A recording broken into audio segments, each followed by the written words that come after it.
nerding. Hey! What is going on with my shirt right now? Hey, ladies and gentlemen! Ladies and gentlemen, we are here. It is Taco Tuesday. You know what that means. You are now watching and experiencing distance nerding. Ladies and gentlemen, I'm Young Phil. She's Jen the Frey, the talent. And we're here to nerd together. We're talking anything pop culture, news, movies, music, food, wrestling, comics, Comic-Cons, whatever you're nerding out on, we want to talk about it. And of course, if you're watching on YouTube, hit that like button, hit that subscribe button, really helps us out. Listen on your favorite podcast app, leave us a review, and remember, 5 stars helps us out so much, guys. It makes the algorithm think that we are the most amazing thing that you've listened to all day. I hope we are. Follow us on Instagram, Facebook, Twitter, Twitch, Threads, Blue Sky, Discord, all at Distance Nerding. And of course, if you would like to email us, you can email us from any email that you would like, as long as the email that you are emailing is distancenerding@aol.com. Jen, I am you. You are me. Emails. I think you said email too many times in that one. Absolutely not. I said it the right amount of times. Agree to disagree. Jen, how's your week been? Oh, I'm watching Peacemaker season 1. Finally. I had to really just ball my hands up and really get through that first episode. But each episode, it's getting a little bit better for me. Right. I think I've almost gone through my emotional trauma and rage for what they did to Vigilante. So that's good. And then,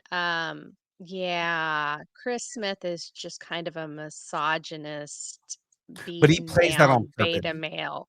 Yeah, he plays it on purpose, though. That's the thing, is that he's intentionally playing that character that way. No, I know. It's all like, I'm just saying that it hits some feminist buttons in me, and so I have to like disable those buttons one at a time. It's like disabling a bomb. Right, and it gets worse the more you find out about his dad. So you'll get there when you get there. Yeah, we're in like episode 4. So. Okay, so you're starting to get there. Has he become White Dragon yet? No, well, they talked about him being White Dragon, but he's still in prison. So yeah. Oh, okay. Yeah. So you'll get there, and it's absolutely hilarious. It's like terrible, but good at the same time, because they're all like intentionally playing shitty characters, and it's so good. And they're all doing such a great job. Right. I have been super happy with everyone's performance. I'm just like, it's a trauma response. I realize that. Well, ladies and gentlemen, independent feminist in me that is just really railing against some stuff. You're ready to kill them all. Well, ladies and gentlemen, you have now stumbled onto the worst kept secret on all of the internet. You are now watching The Download.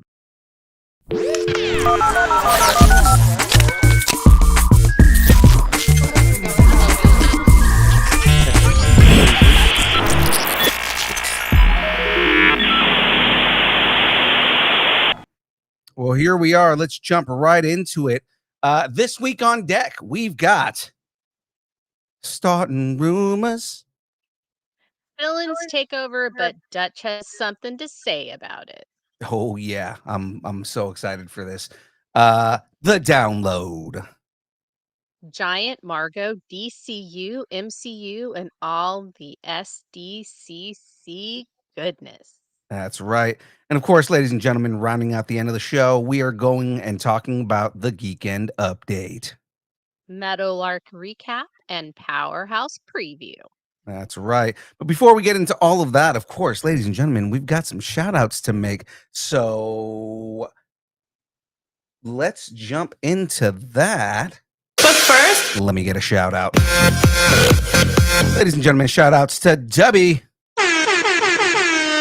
That's right. Debbie is a brand of energy drinks created to help focus, concentration, reaction time with no jitters or crash. Debbie contains no maltodextrin, no sugars, no fillers, no artificial colors or dyes. Find out more about Debbie at www.debbie.gg. Use the code NERDING10 and get 10% off your order. All the goodness, all the good flavors, everything that's coming out, guys. It is well worth getting into some Debbie. We bring it to every show. So, guys, if you are at a show with us, come and stop by the table. We will make sure you get a flavor tasting of the Debbie goodness. Have they got back to you on that pickle flavor yet? They have not, and thank God they don't. I still am not. I'm still kind of cautious about the s'mores thing, but I'm gonna get it. We'll talk about that later. Get that to try it. Yeah. Okay. You know what else? What I'm actually really excited about this next thing I'm going to tell you about. Okay. Well, get the excitement going. Distance Nerding is part of the Geek Freaks Network. That's right, you freaks. For fans who live loud, whether you're deep in lore or you're just discovering your latest binge, like me with the Peacemaker, Geek Freaks is the network that speaks your language or languages. You might know Klingon or I don't know, Elvish.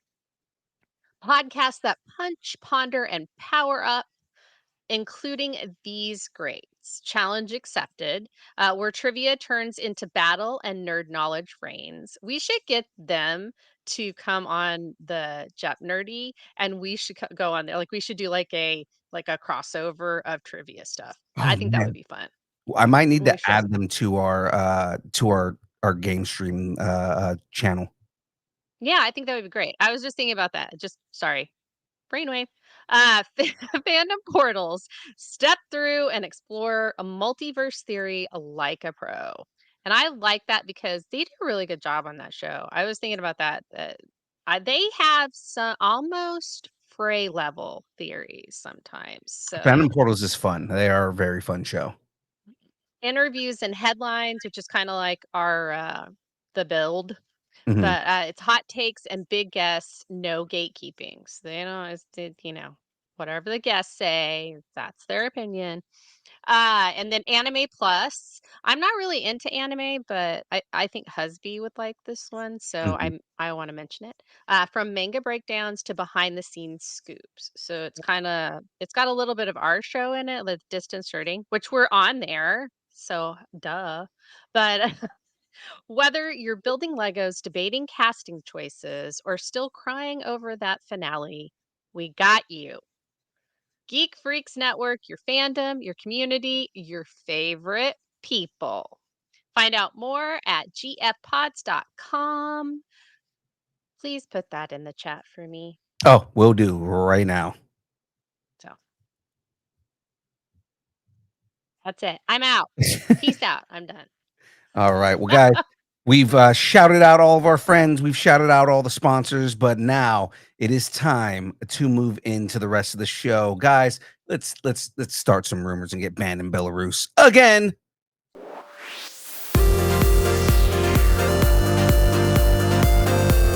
Going down.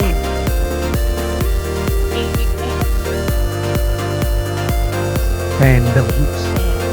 Banned in Belarus. Banned in Belarus. Banned in Belarus. Yeah, banned in Belarus. Ban.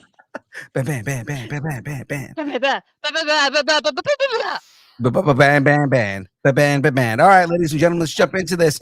Forget Phase 6. We're entering the Silver Age Savage 6.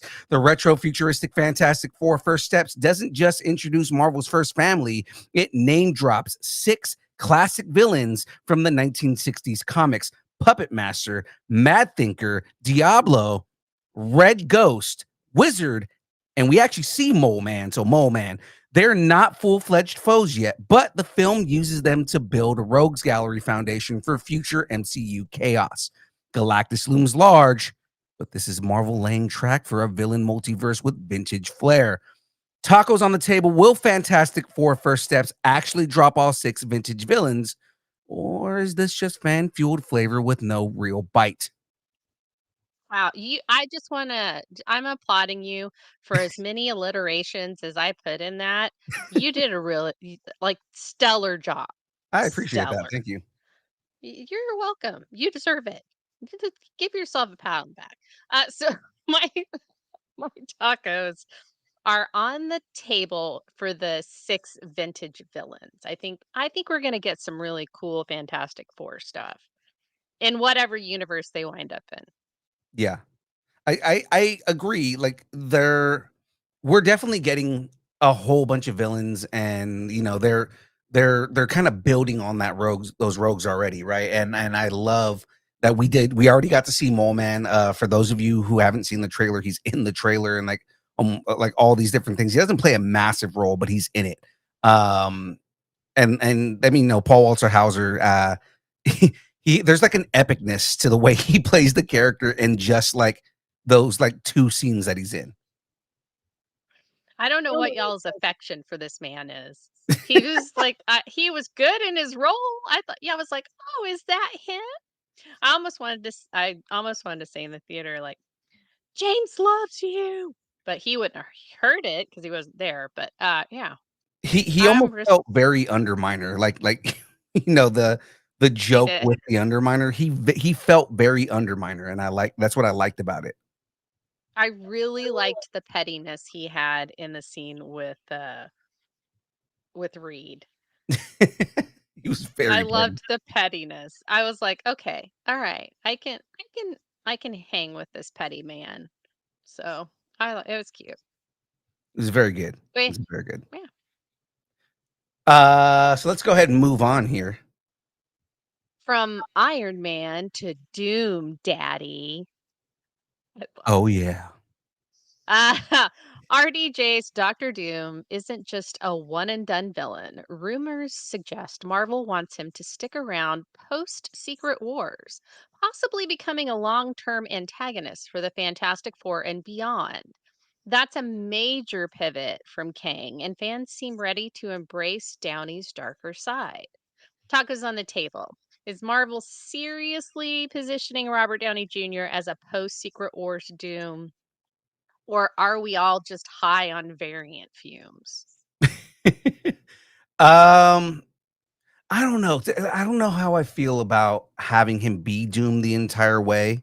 We're gonna talk a little bit more about that here in a second, but it's like, um, I don't know how I feel about him continuing on as Doom. Unless it's like that variant of Doom. Yeah. I kinda would want a newer actor to play Doctor Doom moving forward.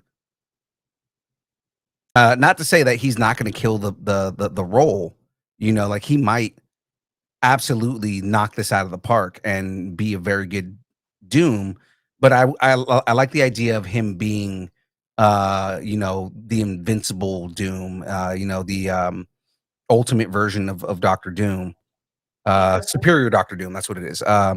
I would rather him be superior Doctor Doom than be, um, the Doctor Doom going forward, you know what I mean? Yeah. I yeah, I gotta say my tacos. I feel like we're just high on variant fumes. I don't think that this is gonna happen. I think so. Husby and I have come up with this little saying called reaching for 16. Like when you've got your 15 minutes of fame and you just want that little bit more, you can Right. call it reaches for 16. And I feel like maybe Robert Downey Jr. is reaching for 16 as it regards to the Marvel universe, like the MCU. I think Yeah. maybe he should go. I think them passing the mantles on to others is a good way to keep the movies fresh and bring new people in so that it's not the same movie 15 times.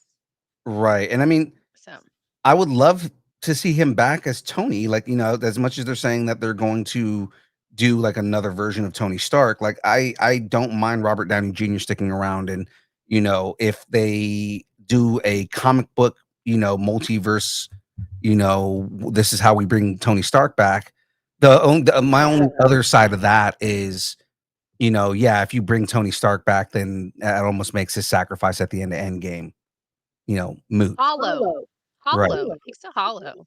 Yeah, and I feel like that would just it's just gonna kill it all. To me, it is. I do think that they've had some pretty positive steps recently. Mhm. So, I mean, we'll see. We'll see what happens. Right. Maybe they have some brilliant way to make him Doom and he, steals. Anyway, I've got other thoughts too. So we're tabling this till Okay, later. so we'll come back over here, back onto this here in a moment. So Dutch is cooking up legacy meat. Director Dan Trachtenberg teased a possible return of Arnold Schwarzenegger's Dutch after a breakfast meeting with a cameo in the animated Killer of Killers epilogue. While nothing confirmed for live action, the franchise is clearly warming up the cryopod for Dutch's comeback. Tacos on the table. Will Arnold's Dutch return in live action? Or was that breakfast meeting just a nostalgic appetizer? I mean, he doesn't need to come back. I don't think it's a need. I think No. it would be more of a I think it's more of a nostalgia thing, but I think wouldn't I wouldn't hate it. I think yeah, sure. Tacos on the table for it. I really I have not I don't have strong feelings about this one, so I'm trying to have as much Yeah. interest as I can. My tacos are on the table in the sense that if he comes back, it's gonna be more of a cameo and it's gonna be like, it'll be like one of the prequel movies, but it's gonna be later in Dutch's life. Oh yeah, okay. So we're like going into like Alien, but it's Dutch is, a little bit older because then you can use Arnie now. You know what I Yeah, mean? that's And he's true. yeah, he's just like a retired special forces guy. Or you use Arnold Schwarzenegger as a voice in another season of Killer of Killers or something like that. Oh, that'd be cool. Yeah. So Hmm. I see them doing more with Dutch, but not as a main character. You know what I mean? Mhm. Mhm. You know, Yeah, no, absolutely. I feel like if we get him, bonus. That's kind of the way it is. It's like I don't think the movies need him, but it would be a great bonus for us to have him. right. Cameo, voice, whatever. Exactly. Yeah. So let's move on to this So, last rumor here. Anakin's mentoring, myth building, and maybe moonlighting as a Mortis god. That's my favorite Rebels storyline thing is the Mortis god stuff. Right. Love it. It's like my favorite. I love all the Mortis God stuff. I want it to be true. I'm just saying that right now. Hayden Christensen has dropped out of multiple cons, like con appearances, Mhm. due to filming Ahsoka season 2, hinting at a much larger role than his brief season 1 appearance. Fans speculate he'll appear across multiple episodes, possibly guiding Ahsoka and Sabine as a Force ghost or through Mortis lore. So tacos on the table. Is Christian's filming schedule proof he's a regular in Ahsoka season 2, or will it end up being flashbacks and force filler? Interesting. The thought that I have on this, um, I do see it being more him as a Force ghost, and I think that they're writing it specifically because the everybody loves his new take on Anakin based on every version since his initial version, right? Right. And I think it would be fun to have him kind of go into Mortis lore because he's supposed to be the son, right? Yeah. Well, no, he was going to be the father. The father. He was Okay, so the father. He was going to take over because he could balance them. right. So I mean, like you go through like this whole thing, like you have him still teaching Ahsoka even after death, and then training Sabine while Ahsoka's training Sabine, and like that just kind of gives more depth and more life into his significance, and especially the significance he has with Ahsoka. It's almost a parallel with the relationship that Obi-Wan and Qui-Gon Jinn have. Absolutely. I think you actually, I totally agree with you Mhm. because of how season one ended. Right. He was a Force ghost at the end of season one. I think there will be flashbacks. I think we'll have Force ghosts. And it may be one of those things where his Force ghost does interact with the Mortis gods. Or they wind up in that world between worlds kind of thing. And where he's actually not a Force ghost in that world, he's corporeal. But yeah, they can go pretty much anywhere they want with him, and everybody really is loving him being back. So I see this as a positive, and I'm 100% on board. Take all my tacos, shut up, and just take my tacos. The other thing I see happening with this can be, kind of leading more into that redemption arc for Anakin, right? Like this is him Yeah, redeeming himself in the afterlife, and that's what yeah, leads to him becoming a Mortis god. yeah. It could be, or something else. I mean, the the Force didn't, squirt him out to not for him to just kind of do that thing and then not do anything else. So I mean, I feel like there's got to be something else. There's a more cosmic thing going on with this. I'm just okay. I'm stopping talking now. No worries. Well, that is it for rumors. We sailed through that pretty quickly here. So we are going to move into the next section of the show. Ladies and gentlemen, it is now time for the download.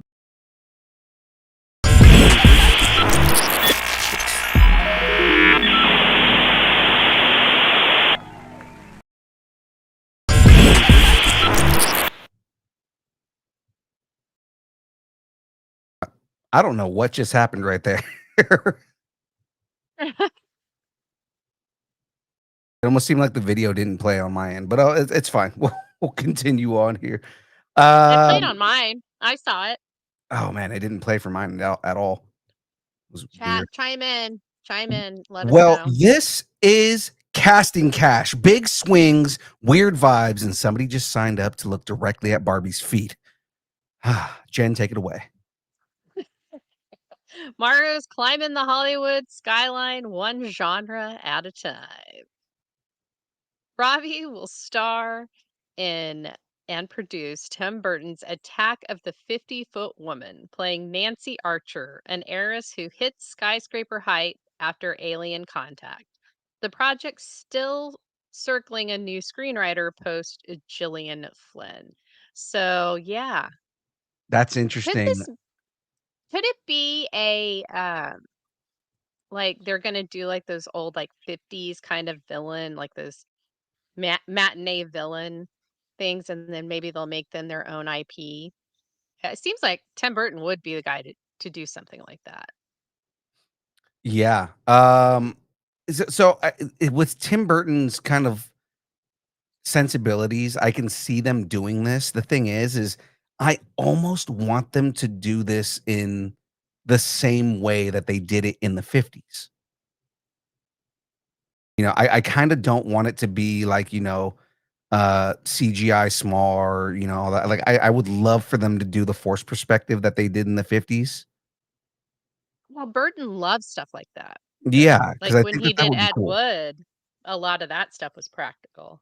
Yeah, like, I would love to see them do this with practical effects and everything like that. Just, you know, eh, Tim the Attack of the 50-Foot Woman works extremely well for Tim Burton. Yeah, and also Margot Robbie, and then you've got she learned a lot by doing Barbie because they did a lot of the Barbie sets were all real. So that, I think it's a good pairing. I think it's a Yeah. good pairing. Let's move on though, because we got tons of stuff to go through. Alright. Next, we have leather jackets, laser beams, and feelings. This invasion's got issues. Pine and Depp play extraterrestrials disguised as a 1950s biker gang in this indie sci-fi from the Zellner brothers. Emotional glitches ensue. They join Kate Blanchett, Dave Bautista, and Leah Seydoux. Hmm. Seydoux? I think So it's do. Seydoux. In what's shaping up to be cosmic comedy with feelings. I'm actually I didn't know about this, but just looking at the cast, like Kate Blanchett, Dave Bautista, Chris Hmm. Pine, Lily Rose Depp, and Lily Rose Depp is killing it right now. Like just kind of everything she's been in Hmm. has been great. Um, and then you take that and you're doing 1950s biker gang in an indie sci-fi movie. Like, I Yeah, don't want to see this. about aliens. Like Right. that's the thing. So it's just amazing. Anyway, The so concept just I seems just think fun. it's awesome. Yeah, the concept of Yeah, it seems fun. Like Tater said, flared bass. There we go. there you go. But and they all kind of have both these have 50s vibes. How They cool do. I daddy noticed o. that too. I noticed that there's like just crazy 50s vibes on this. It wasn't intentional. It was totally accidental. All right. So casting that proves Hollywood still got room for aliens and skyscraper sized women that need merch, That's people. right. We got merch, people. Still It's too too early. soon. Still too I soon. get you every time. You do. You really do. It just makes me hit the button, and it happens. Well, let's It's jump into the. Pavlovian at this point. I know. I know. Just we got merch, people. Hold on. There we go. All right. Well, let's jump into the rest of the news here. Go ahead and take it away, Jen. Oh, it's me. I'm the problem. It's me. No. Guns shaping the emotional blueprint of the DC universe. One Easter egg and playlist pick at a time. He's so good about that. All He right. really is. From teasing Superman's next chapter to hinting at Ultraman's return, Gunn is signaling a future built on deep cuts and bold tones. He's resurrecting background mural characters, giving Peacemaker Season 2 a new sonic identity, and calling out rock royalty as the source of its opening track. Behind the scenes, 9 DC projects are actively churning, proof the DCU isn't just a concept, it's a living, evolving creative ecosystem. But it's not all hype. Gunn's candid admission that the authority might be in trouble shows his commitment to transparency, which I mean, he's talking about it all the time. That's why he's on our show all the time. He should just come on our show. Um, I sent an invite uh, out. I actually did okay, send him good. an invite. Cool. Let's get him. All I right. know, He's right? building trust by showing the gears, not just the glow. The DC Undergun is fast, fluid, and fearlessly weird, with room for misfits, icons, and fans who love their storytelling with a side of chaos and candor. It's It's exciting. candor. I'm It's not excited. candor, but I'd said it like candor because that's the bottled city. And so it was like a little like, I see what you thing. did there. I see what you did there. And then Tater asked for this. Again, I'm excited for this just because from what we've gotten so far, Superman was great.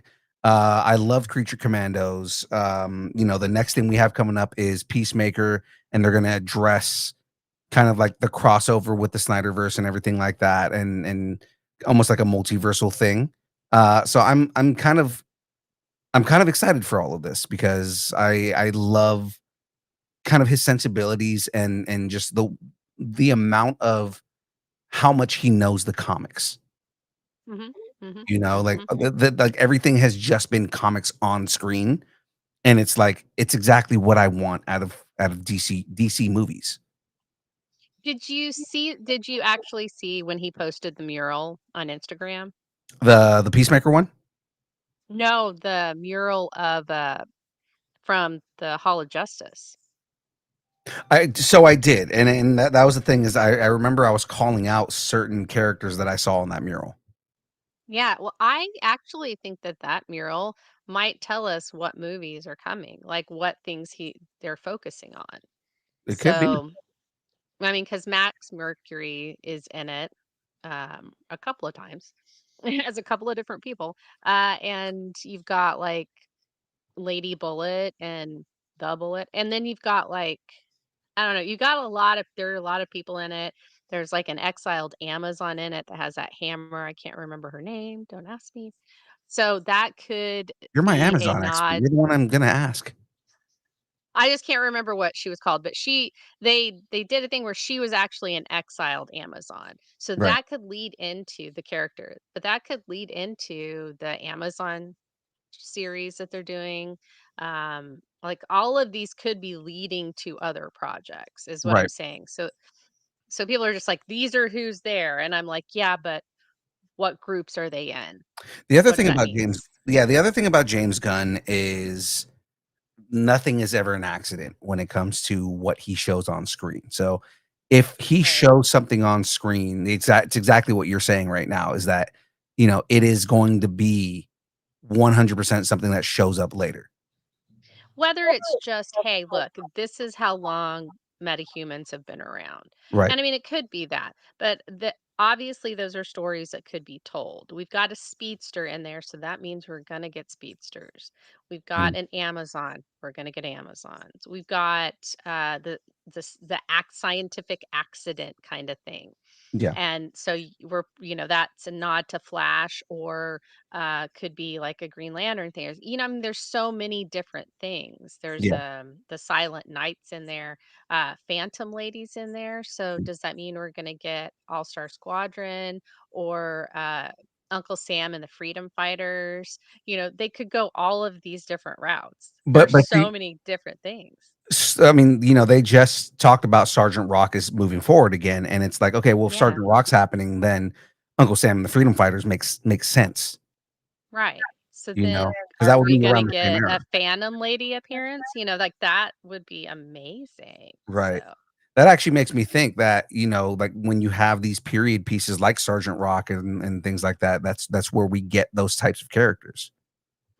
yeah. So I was just it really got me to thinking. It got my Right. head all itchy. And so I started thinking about these things. So anyway, we should move on. I think we've this quick bite has just become a bite and a half. So Yeah. let's move on. Let's go ahead and move on here.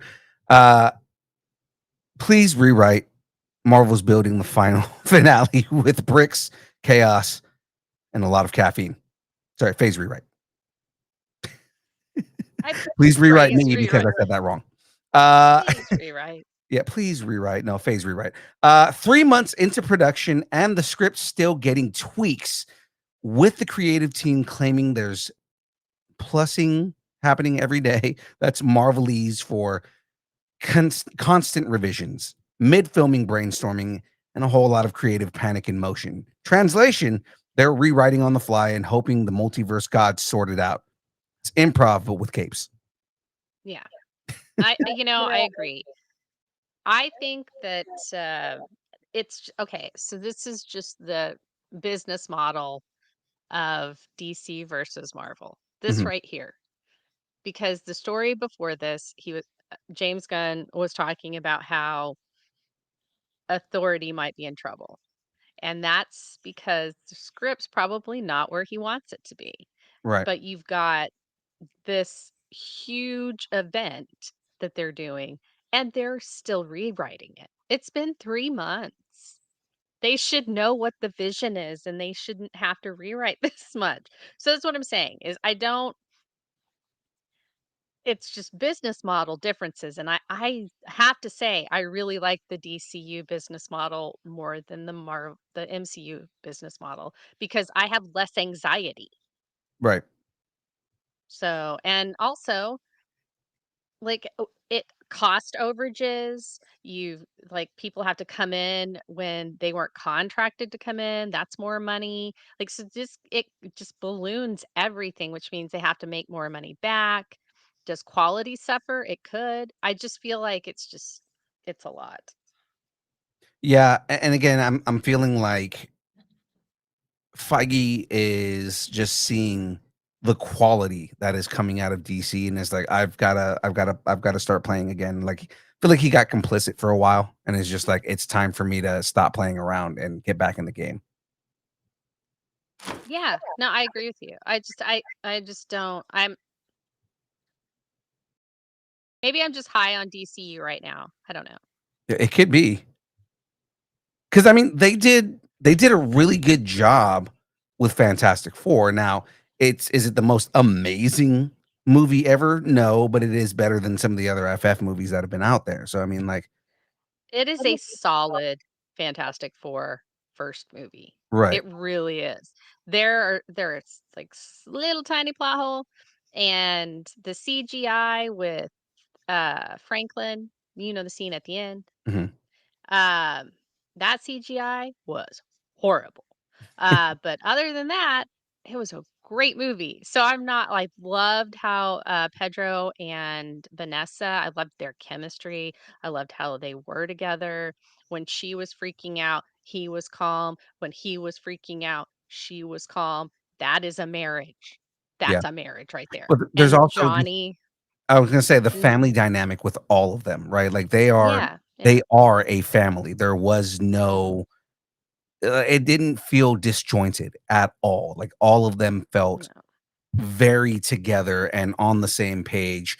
I loved how incredibly intelligent they had every character come across. There wasn't just, hmm Johnny's the playboy, but, like, Johnny also figures out probably one of the biggest, you know, plot points in the movie, yeah, and no, absolutely. mhm, We shouldn't and give any of it away, but that's why I said it the way I Johnny's said it. Johnny's got a big brain in this, y'all. Yeah, like, Johnny is smart. There's no doubt that, that the Thing is an engineer. Like, I mean, Yeah. same thing. He's not just big and brawny. He figures things out, and he's extremely smart. And of course, Reed comes off as Reed. Like, if you know the comics, Mhm. he is very Reed Richards. Yeah, I'm like when, the scene where Sue was talking about where his dark thoughts, and I Yeah. was like, "No, that's totally Reed." And I didn't read a lot of Fantastic Four comics, so I Mhm. don't know, like, if they're straying too far or not. I know they've changed some things, but, um and people are like, "Well, Sue's leading the team." And I was like, "No, they're a family. Yeah. No. Sue's the mom. She's the maternal figure, the heart of the team, and they all take care of her and listen to her. Yeah. And that's a mom. That's mom. And Yeah. Reed is the dad, and Johnny, gives him a lot of crap. And Ben's his best friend. Ben's, Right. Reed's best friend. So they all had those genuine relationships. Anyway, let's keep going. Yeah. Real quick, I was just gonna say the thing about Reed Richards in this as well is he is extremely not only analytical, but very he looks at everything as if they're numbers and probability. Mhm. Which is also one of the worst traits that Reed has, and I love that they already set that up. Yeah.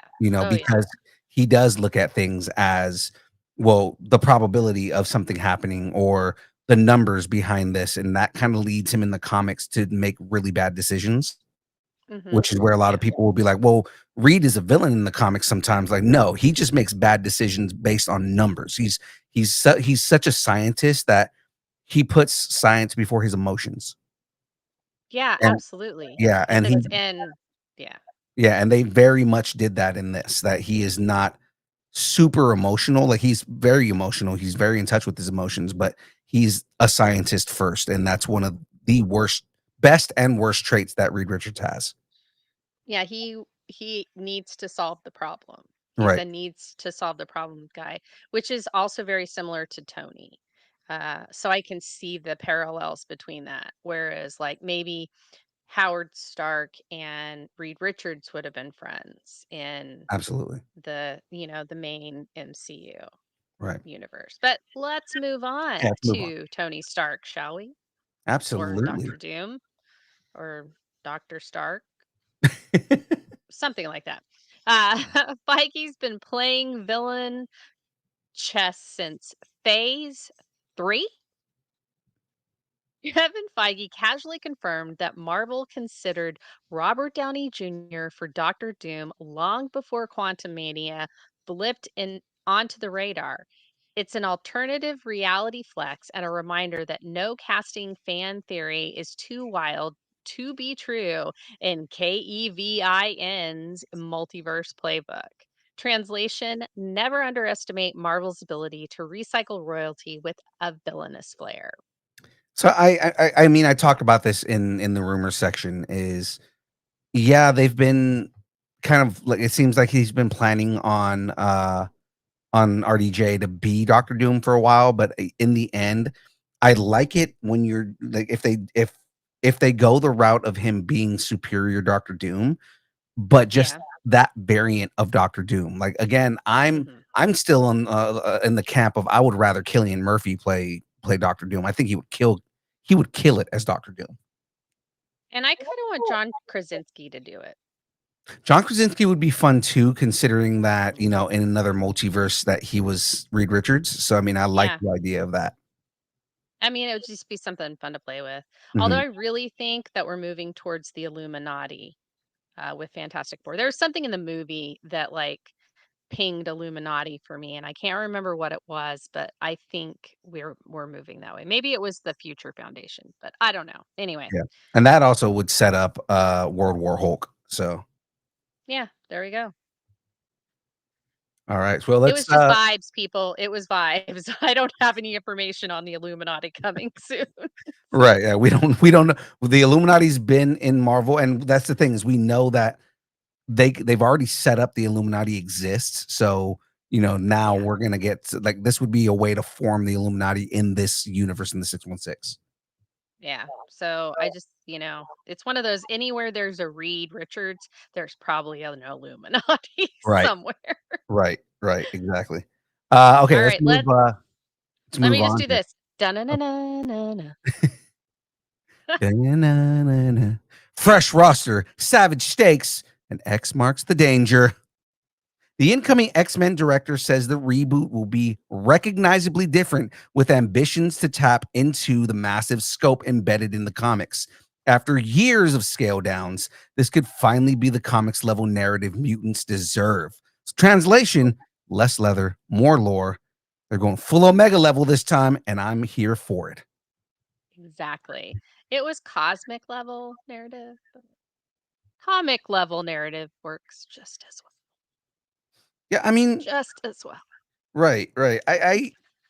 My thing You have is no idea what I'm talking about. I want the Omega level, like Marvel characters and X-Men characters. I mean, like, there's so much you can do with the X-Men, and there's so much more that gets added into the overall world of Marvel when you add the X-Men into it. And I've been waiting for this. Because now you can do these whole things where you have X-Men villains that are attacking the Avengers, and you have something, you can set up storylines for the X-Men within an Avengers movie and vice versa. Now No, you can, I agree. I'm right. all for this. I think this is going to be amazing. I can't wait to see it. So, yeah, And I then get it. one of the things I've been waiting for forever is, for those of you who know the comics, Wolverine is a OG Avenger. I can't wait to see Wolverine as an Avenger. Yeah. Yeah. Yeah. Yeah, I I'm really excited about it. I can't wait to see what they do with it, where they bring us in. Is it going to be halfway through Rogue and Gambit's flirtathon, or is it going to, like, are they going to go from, like, giant size X-Men 1 where they just introduced the international ones, and so I'd like to know, will we do where Kitty Pride and Dazzler come in first, cuz that's a good jumping on point. There's a lot of good jumping on points for the mutants themselves. So it just really depends on what it's Shearer, right? Jake Shearer's doing it. That's Jake Shearer, Yes. right? Okay. Anyway, what he wants to do, like where he wants to go with it. So yeah, I am pretty excited about it. I cannot wait. Yeah, it's gonna be a good time. I'm very excited for this again. As someone who grew up with the X-Men and loves the X-Men, this is very, very big deal for me. and I can't wait to see them interacting with the rest of the characters. Like, I can't wait to see the X-Men interacting with Captain America or interacting with, Iron Man or Iron Heart with all that. Like, oh my God, Storm and Doctor Black Panther, Strange. Doctor Strange. You're right. There's so many Yeah. stories with all of them together. Yeah, it's gonna be great. Yeah. Uh, I'm really excited too. It kind of feels like a part of the universe has been missing up until now. And so I feel like it's going to complete the universe. So I think that's mhm, going to be awesome. And eh, I really hope they come back from space. That's what's happened. They just went to space and they bring Lalandra back and it just starts this whole thing because we've been real cosmic lately. So bringing the cosmic back to Earth, I think that might be a good thing. It'll also be a reason to bring Star-Lord back into the cosmic thing stuff. But oh yeah. man, All right. what if I'm they just I'm done. jumped into the Shi'ar just like right off the bat? That'd be fucking Yeah. nuts. And it'd be like, yeah, you guys missed it. There were these weird bug creatures called the Brood. And I would be like, Now, but that's the so thing is, I wouldn't want them to just reference the Brood. I would want to see the Brood on screen. I don't know if you could do that in one movie though. And it would have to be a horror movie. It would definitely have to be Oh yeah, like an alien style horror movie. Although that would absolutely. be really cool. With Wolverine and a alien style horror movie. Holy crap. That would like sell 1 billion. Okay, I'm done. All right, let's move into this next story here because Miles needs more time to multiverse. I'm a big Miles Morales fan, so this is, I'm both saddened but also excited, and I'll say why here in a minute.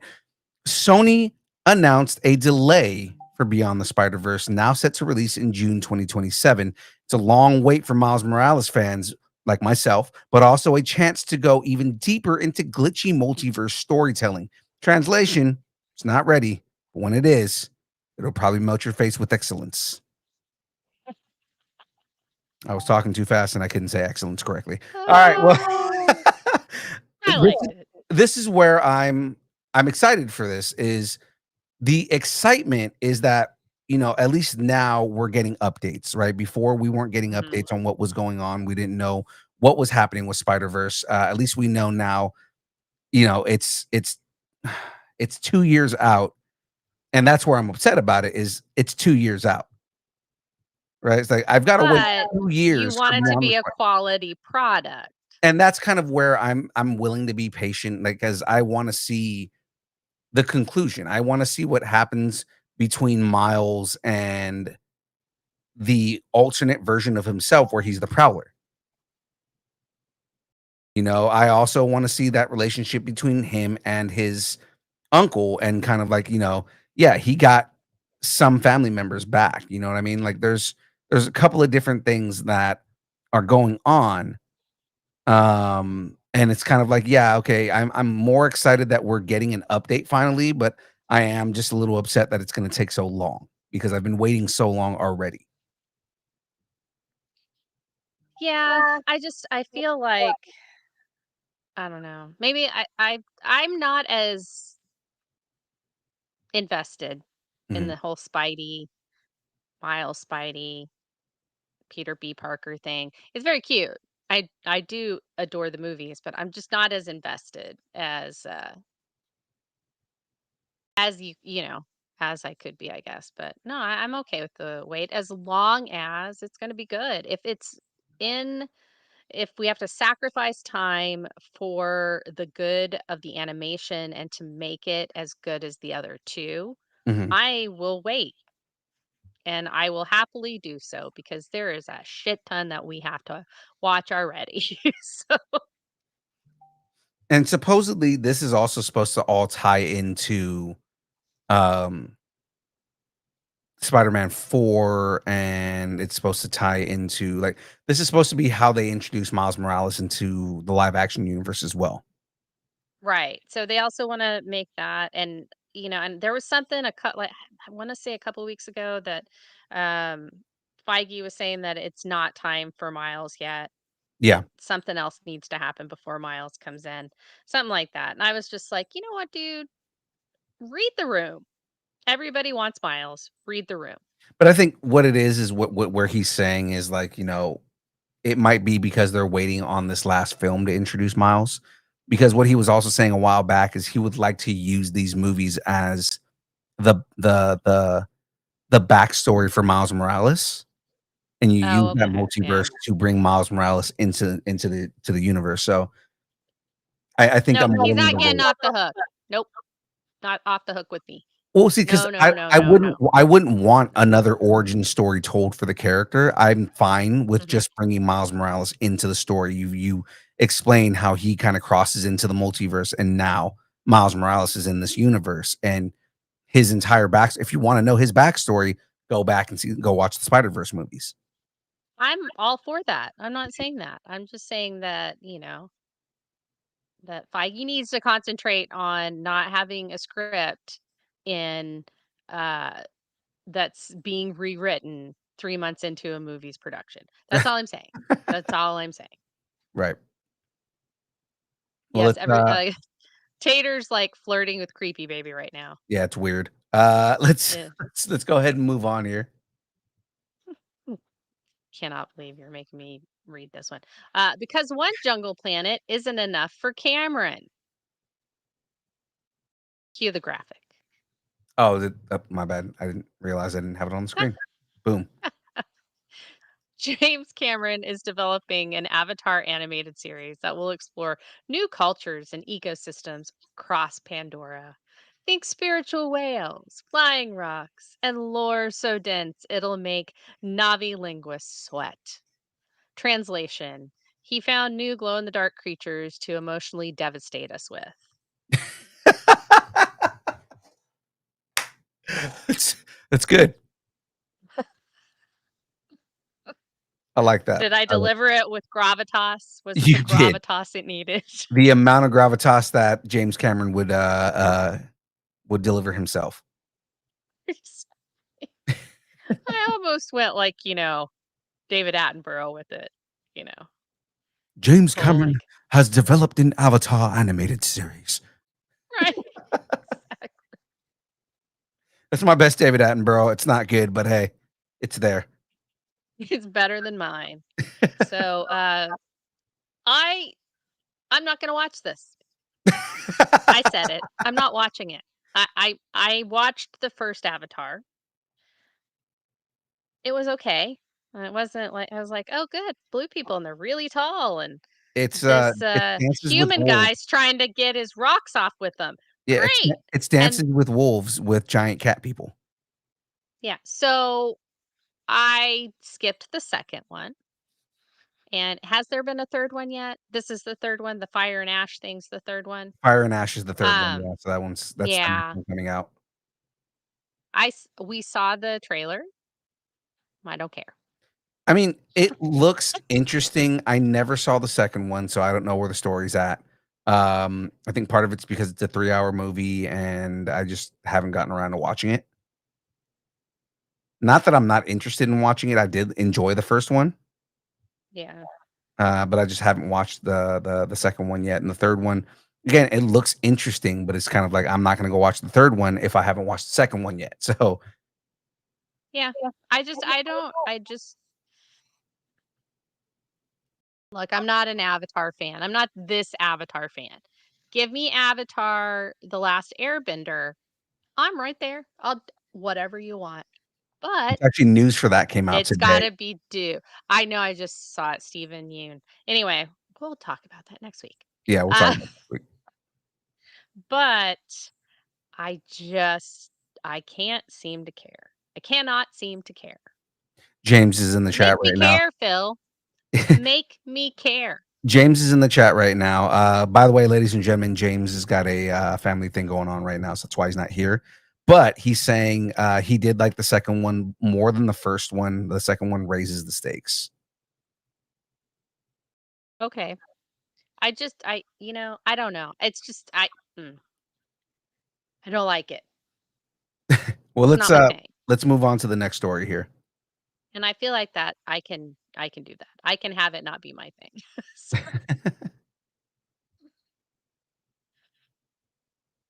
this is me again. Okay. Better get those tapas to go. I love tapas.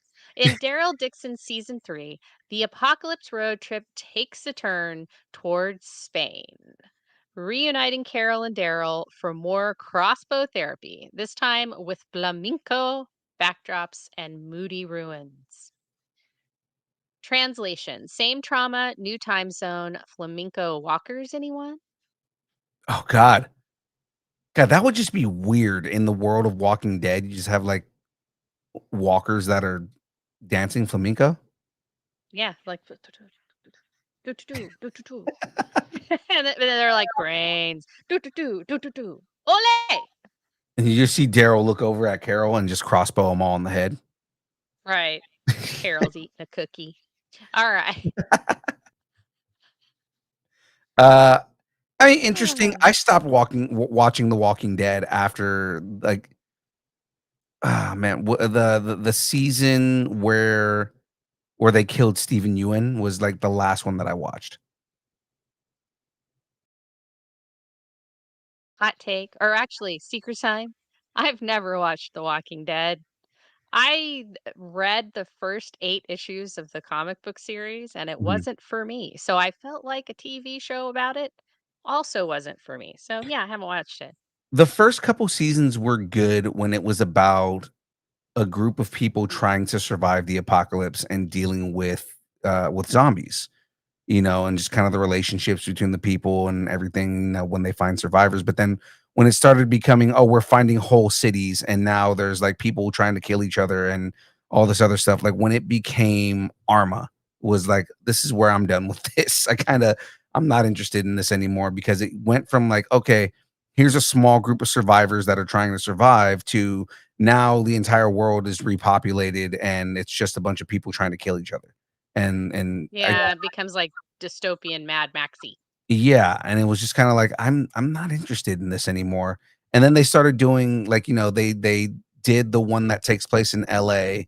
It was supposed to be the origin story, and they never did the origin story, and just I'm then they did, like, 30 other series.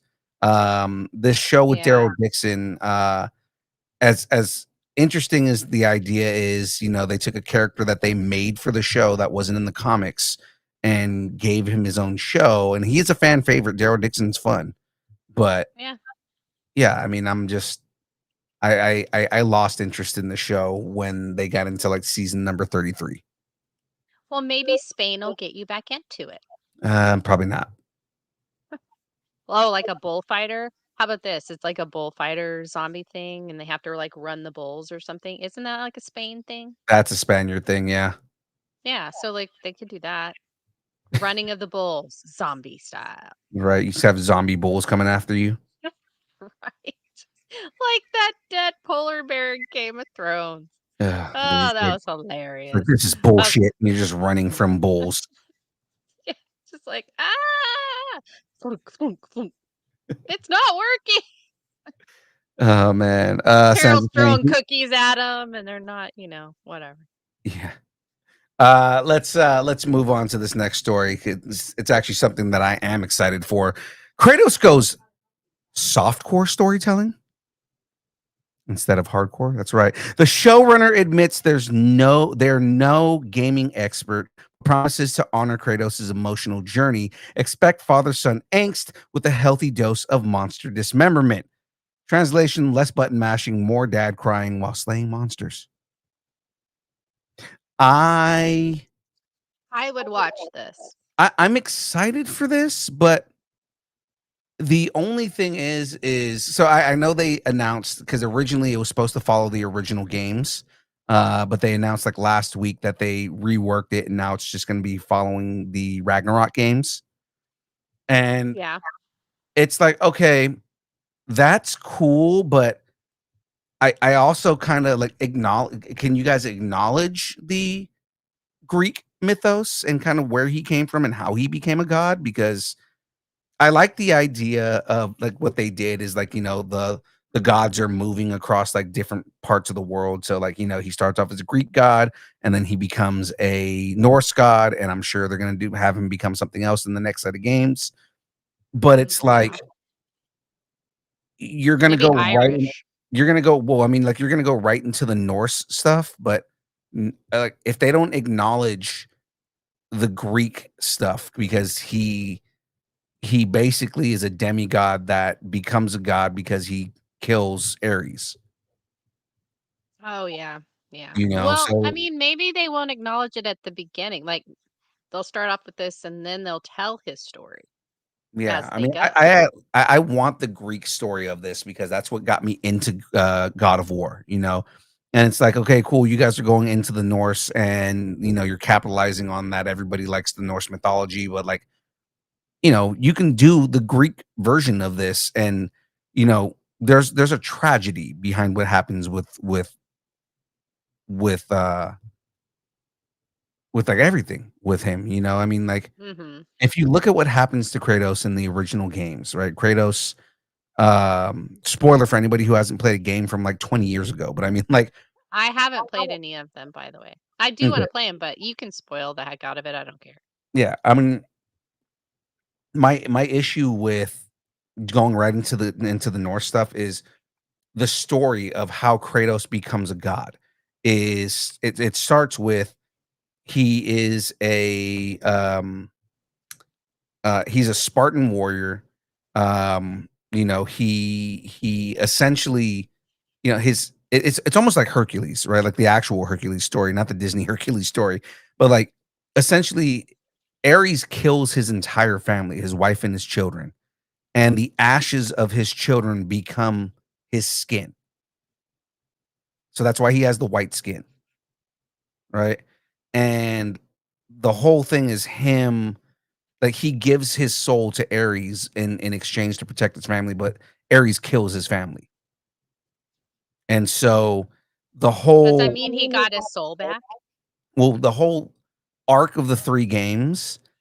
Mhm. What up, Squints? The arc of the 3 games is, he goes after Ares, kills Ares in the first game, because he wants revenge and finds out that, Ares wasn't the one that was behind everything, goes after Hades, and then in the end finds out that Zeus is the one, that orchestrated everything, Wow. right? So he kills Zeus in the end of the game, Mhm. and he becomes a god because of it. Oh, because he killed the king of the gods, so he Right. So yeah, he becomes okay. a god, and Mhm. the games that they're basing this off are the sequel to that series where he essentially becomes the Norse god of war. And I understand where they're going with this because they wanna tell that story between him and his son, Mhm. right? But at the same time, it's like, okay, cool, tell that emotional story, but at the same time, I eventually want that series or at least the season or 2 about the Greek origins and how he became a god in the first place. Yeah. Well, I don't know any like, I know what you told me and then, like, like, just vague stuff about this, but yeah, I you kinda wanna start at the beginning, right? So, Right. So yeah, we can if we wanna move on here. yeah, yeah. I think you said what needed to be said on that. I Right. really do. I do. 5 lions, 1 hype engine. Voltron gets loud. Woo! The Oh, actor wait a ca minute. Wait.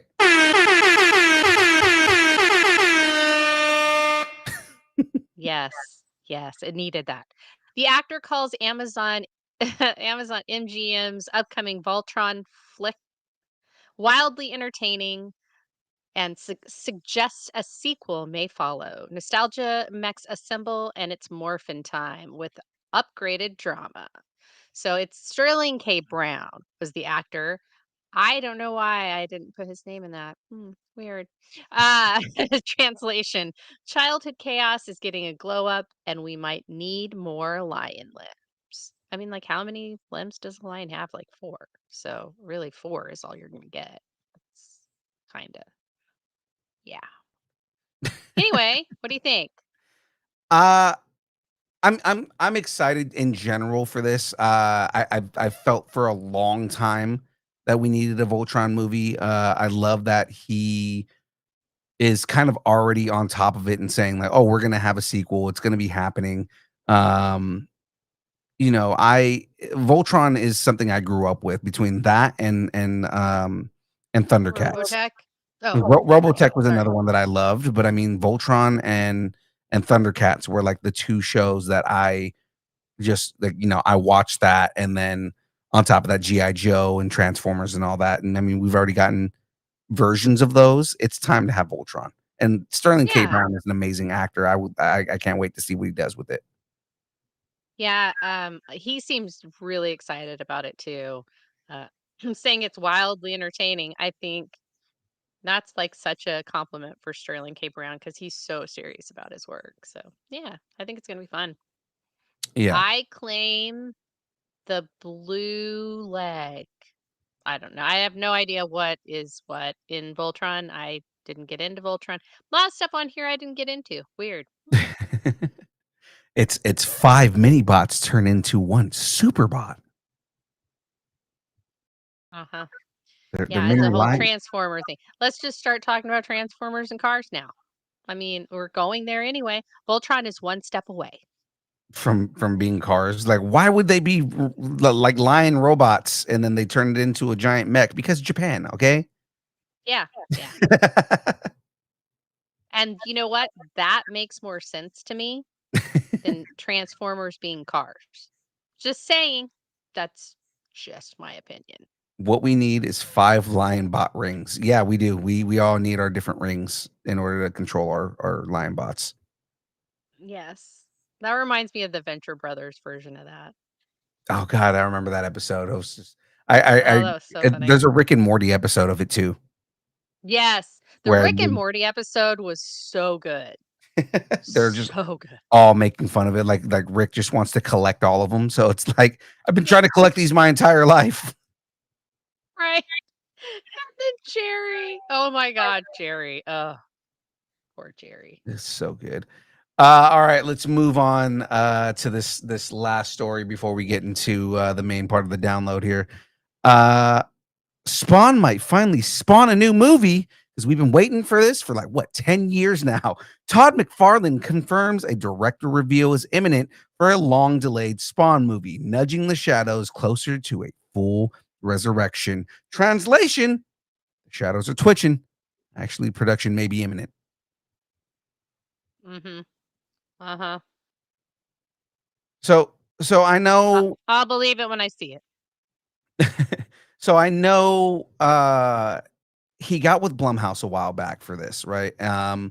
He's already said, Todd McFarlane has already said the way that they're writing it is akin to the way that it is in the comics. It's going to be more based on Sam and Twitch and their run-ins with Spawn, and it's going to be more of like a horror thing. So I kind of, I want that. That's kind of what I like. I like the idea of you have these two detectives that kind of run into these supernatural things, and kind of freak out about things, just because it's like, how is this coming up and how are we dealing with this? So it's going to be exciting to see all that stuff. Yeah, I really liked the live action movie. I don't think I saw the other animated one. There was another animated one, right? So there is a animated Spawn. It was from the 90s. Who was in it? Hold on. And there was an animated TV show. Yeah, no, the animated TV show was on HBO. HBO, yeah. Yeah, and Keith David played Spawn in that. And it is absolutely terrifying if you go and watch it. Like, the whole thing, the way that that Keith David It's plays really the dark. It is. And Keith David killed it, right? I mean, it's that signature voice that he has, right? Playing Spawn. Yeah. I did like Michael Jai White's version of the character. Yeah. Tater saying John Leguizamo and Martin Sheen were in Spawn. Mm-hmm. I do I do like that movie. Don't get me wrong. Again, I like Michael Jai White as Spawn. I thought that was spot on. John Leguizamo killed it as Clown, or the Violator, for those of you who are really into the lore. The story was a little bit out there, but I mean, it was good. You know, I did enjoy that movie, but the animated version definitely shows a more visceral and kind of like the more uh uh, uh a more violent version of Spawn, which is what we should have gotten in the movie. Yeah, yeah, it was the 90s, and some of Yeah, the stuff that we can get away with now, we couldn't get away with back then, and so, yeah. yeah, because Give it Spawn to is, Snyder. Just give it to Snyder. I think Snyder would do a fantastic job with Spawn. and right as of right now, um, Jamie Foxx has been the one that was tapped to play Al Simmons, to play Spawn in this movie. Yeah, and just have Snyder direct it. There you go. Boom. Boom, bam, boom. I did it. Pay me money. Or pay me no mind. No, pay me money. Yeah, I said pay me no I money or saw pay me no mind. No. What? You've never heard that saying? No.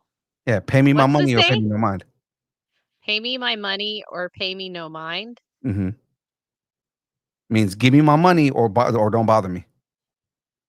Oh, okay. Well, that makes sense. I was like, what is the no mind thing? Yeah, or pay me no mind. So it's like, you know, give me my money or leave me alone.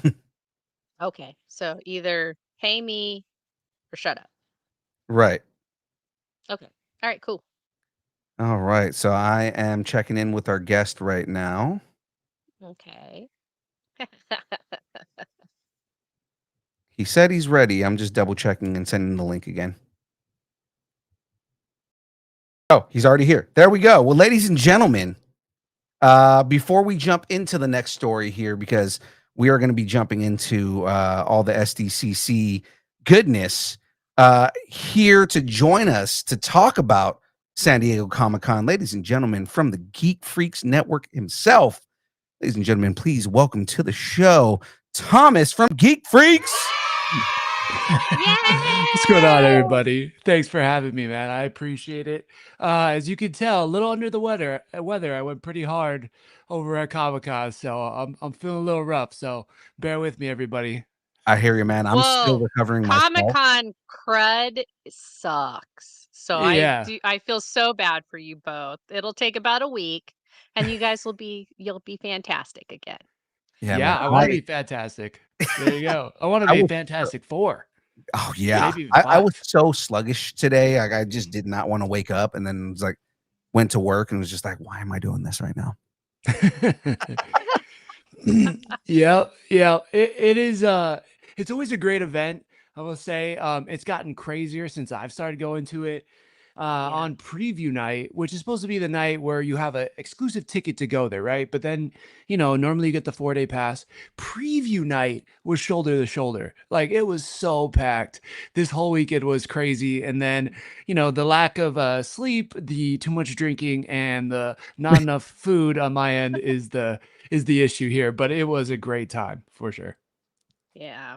Yeah, and it's hard because like you want to go and see everything and everything is just stacked back to back to back to back and you have to make these hard choices. It's like trying to choose your favorite child or dog because you're like, oh, well, I want to go and see this, but oh crap, they're doing a signing and oh, but my favorite comic book artist is right here and so it's like you want to clone yourself. I mean, being multiple man would be such a cool thing to do. Or what's her name from Legion of Superheroes? The one that multiple last.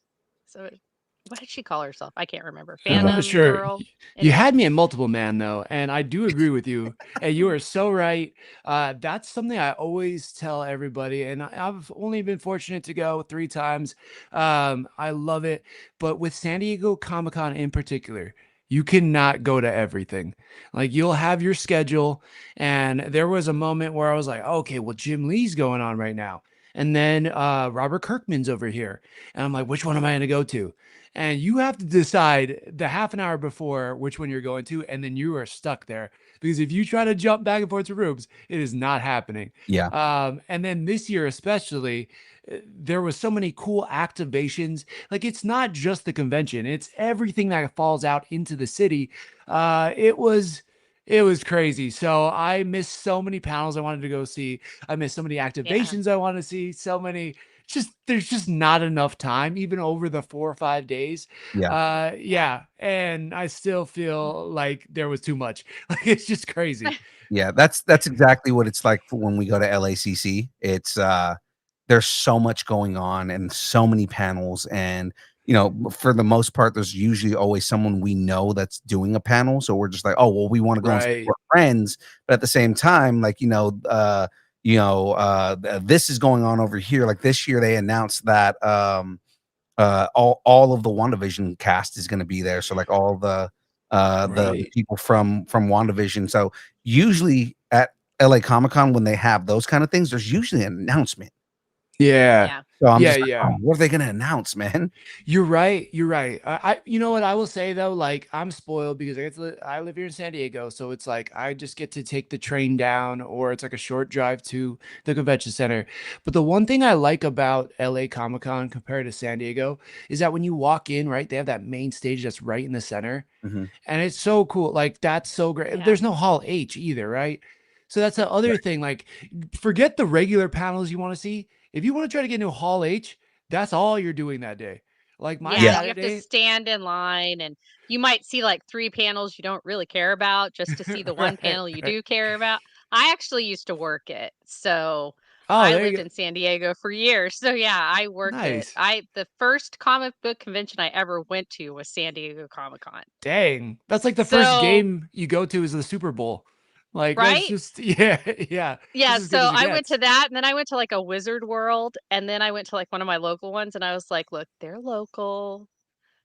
They don't have the resources that San Diego does. Like, I had to, like, talk Mhm. myself down from being like, "This is, like, really, like, rickety," you know? I was just like, "Nope, they're doing their best. They're doing their best." So Yeah, definitely. Definitely. I think you guys named a bunch of really good conventions, and I love LA Comic-Con. I think for a long time that was the first convention I ever really went to.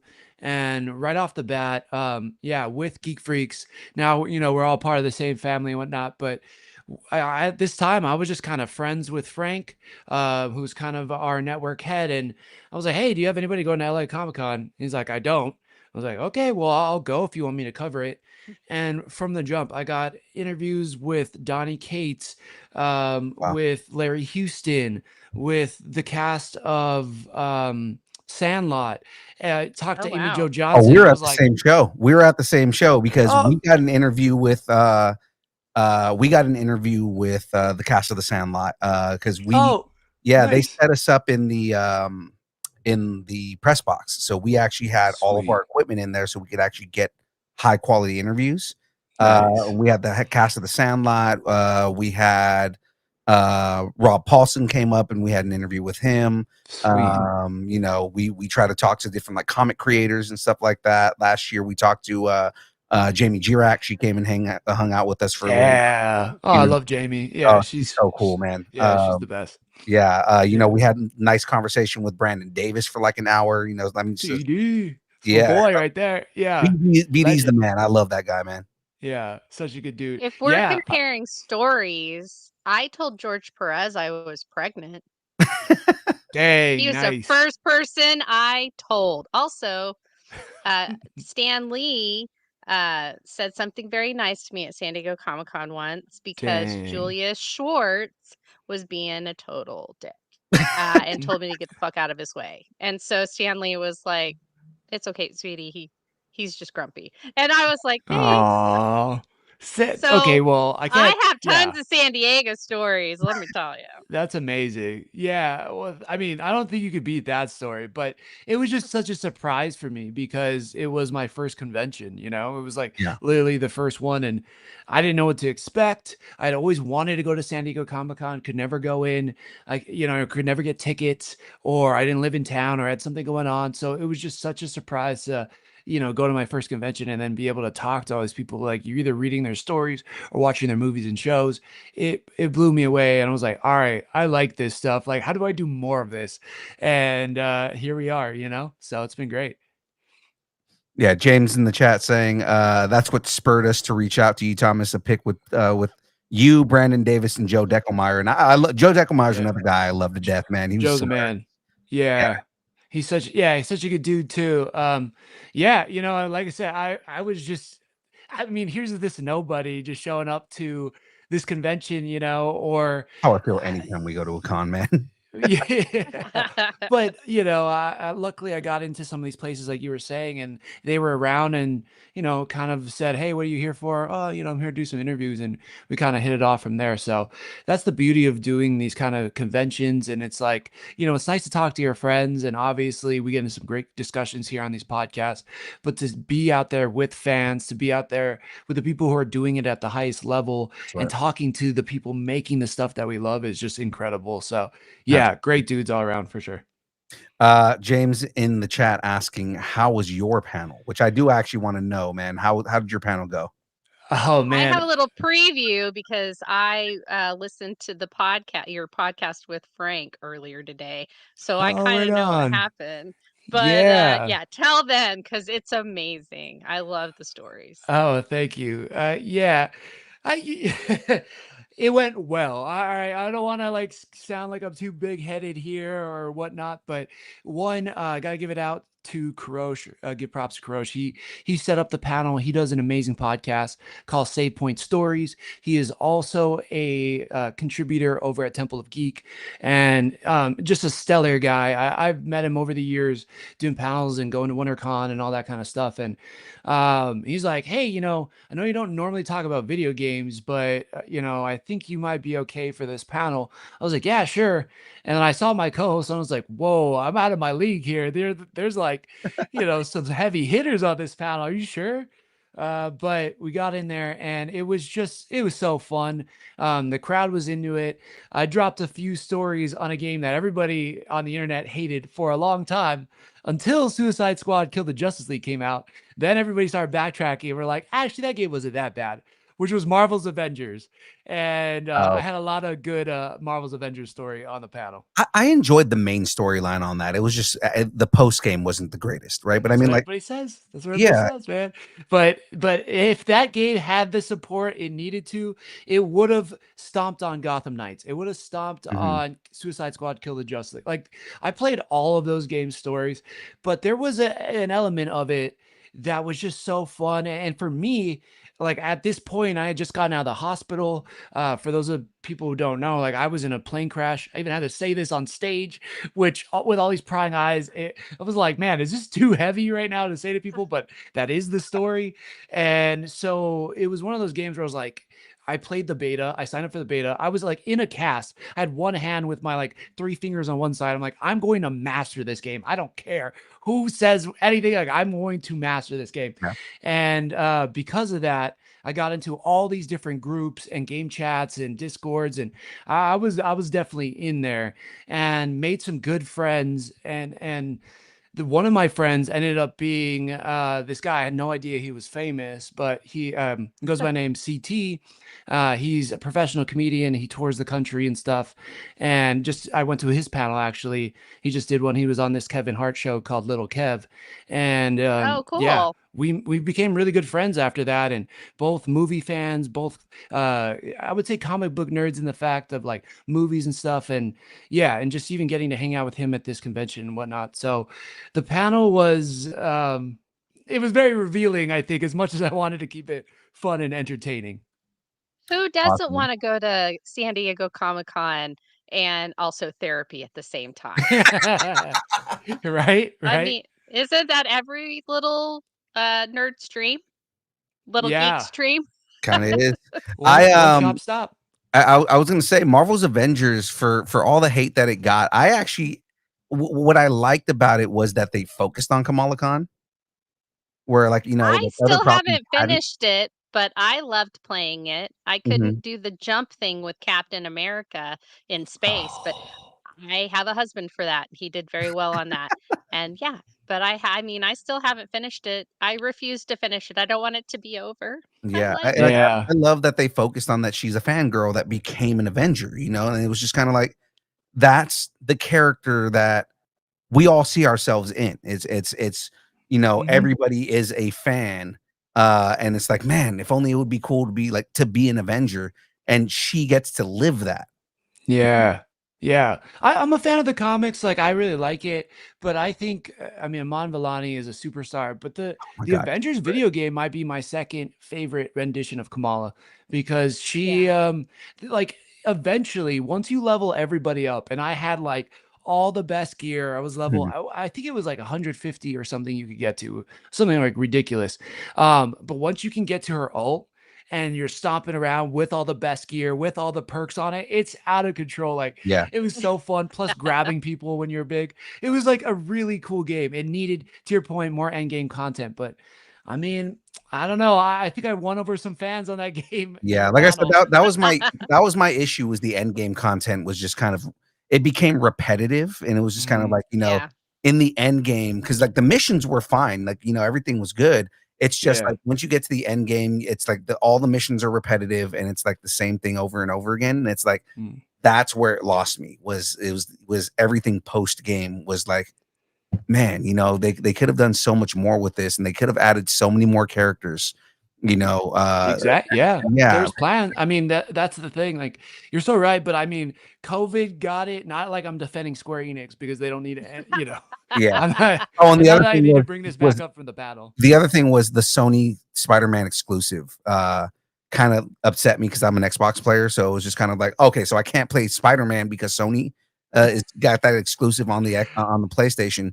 And then I heard that, you know, he was kind of lackluster, and it was just like, oh, come on, man, like that is like those kind of things where it's like, okay, well, we're gonna make him an exclusive, but he's also not going to be a fun character to play with. Yeah, I mean, he wasn't as good. If people were expecting him to be as good as a solo Spider-Man PlayStation game, like, you're out of your mind. Like, the goal was to continuously add on new characters and new villains. Yeah, really can't believe we're talking about Marvel's Adventures. But here we are. Yeah, I know. But And I mean, he we was do got to get to the serviceable. stories here, but I mean, like I do. I'm just kind of like relating here. Like I'm not someone who was like, you know, one of the haters out there. It was just kind of like it was more. It You're was a you're great game. fanboying. It's okay. You're I am. fanboying. It was a Yeah, great game, and then I was disappointed with the end game content. Is all it was. very fair, very fair. And especially because I'm a Destiny player, so I mean, end game content is king for me. Yeah, okay, I get it. Yeah, like, I like games like that too. I mean, it had all the elements. It was grindy, but there was other games that we brought up too up there. You know, I shared a story about, you know, the first question of the panel was, what video game in your life describes you? And so people had some great answers. Really fun ones. Some I didn't even know. One person's was like Animal Crossing, but for me, it was Super Smash Brothers Melee. So, Wow. yeah, I used to play with my friends nonstop. It's a mixture between all the famous Nintendo characters you like. It's silly, it's whimsical, it's goofy in some ways, but also deadly serious when you got to competitive. And the Yeah. joke I made on stage was, you know, I don't want to brag, but I was 1,143 in the country or something like that. So I was nowhere near the top, but I did play in some competitions. I got absolutely wiped every time. But that game, me and my friends, we would back then we would call it STD, Smash Till Dawn. So you would just like play all night. And we would go head to head. It'd be so serious, but I love that game. I put so many hours into it. And yeah, and then we got to the therapy of it all. So, well-rounded panel, and I got to give it out to Krosh for setting that one up. Yeah. That's Super awesome. Smash, man. The game that how to piss your friends off with an up smash. Yeah, yeah, definitely. Or if So, you were, oh yeah, sorry, go for it. I was just gonna say, Phil, what game would describe you? Oh God. And I would have it to think about that and get back short to you. answer. No, I'm saying I would have to think about that and get back to you Okay. because I am a variety gamer. I play so many different games, and it's hard to call out what game would describe me as a person. I can tell you what my go-to games are. Like I've never not played an Assassin's Creed. There's something about the exploration. There's something about the fighting mechanics. I love that the newer games are getting back into the stealth. Like those kind of games are the kind of games I like to play. Again, So you're Destiny. not going to answer it? I was going to get Destiny 2 is a game that the grind, but the camaraderie in the game has always been something that, like, I played that game more to play with my friends than it was anything else. And then my go-to mindless, not thinking about anything game is Call of Duty. So I mean, like, but I don't play Warzone. I never got into I've never gotten into battle royale games as much as that's like the norm for everything. I'm a multiplayer guy, so I go in there and just piss people off in multiplayer. So I had reservations asking you, and I should have gone with those instincts, I feel like. And then because I gave the feel like biggest non-answer right now. Yeah. You What about said you? you said you had to think about it, and then you proceeded to think about it in real time. Yeah. And Jen, what game yeah, describes you? that's it. Okay, it would have to be one of two. Either Dragon Age 2 or, and this is so funny because they're both twos, or Mass Effect 2. I do like some of the stuff from 3, and I did enjoy Andromeda. I know not everybody did, but I feel like those is very consistent storyline, had very interesting characters in both of those, and strong like engines that gave you some fun, silly stuff to do, as well as like the main storyline that's like, hey, you got to save the world. So I like that because it's chaotic, and sometimes you can just, kill everything, and sometimes you don't have to. So that's me in a nutshell. Chaos. Sometimes killing everything and sometimes not to. Yeah. Yeah, I pretty much described it. Okay. Perfect. Yeah. I love it. My every Dungeons and Dragons character I have ever played, and I'm like, this time they're gonna be lawful good, it's gonna be amazing, and then they turn out chaotic good, sometimes chaotic neutral. Depends on the day I'm having. But yeah, I have and something about complex characters. I like characters that are so complicated. My D&D character, I've said this famously on the show, but like my D&D character is a half orc paladin. Okay. Specifically because of the duality of the character, right? It is a character that is prone to violence, prone to chaos and just anger, but at the same time, a paladin that prays to paladine, which means your character is supposed to be a good-natured character that always does the right thing. So the whole thing is, I like the push and the pull of that kind of character, and I think that's what those are my favorite types of characters, whether in video game or anything, in writing or anything, is characters that are complex, where it's not just a black and white character. It is a character that is just as complex and complicated as we are, as people are. Got it. Are you like a Punisher fan? Oh, I love Punisher.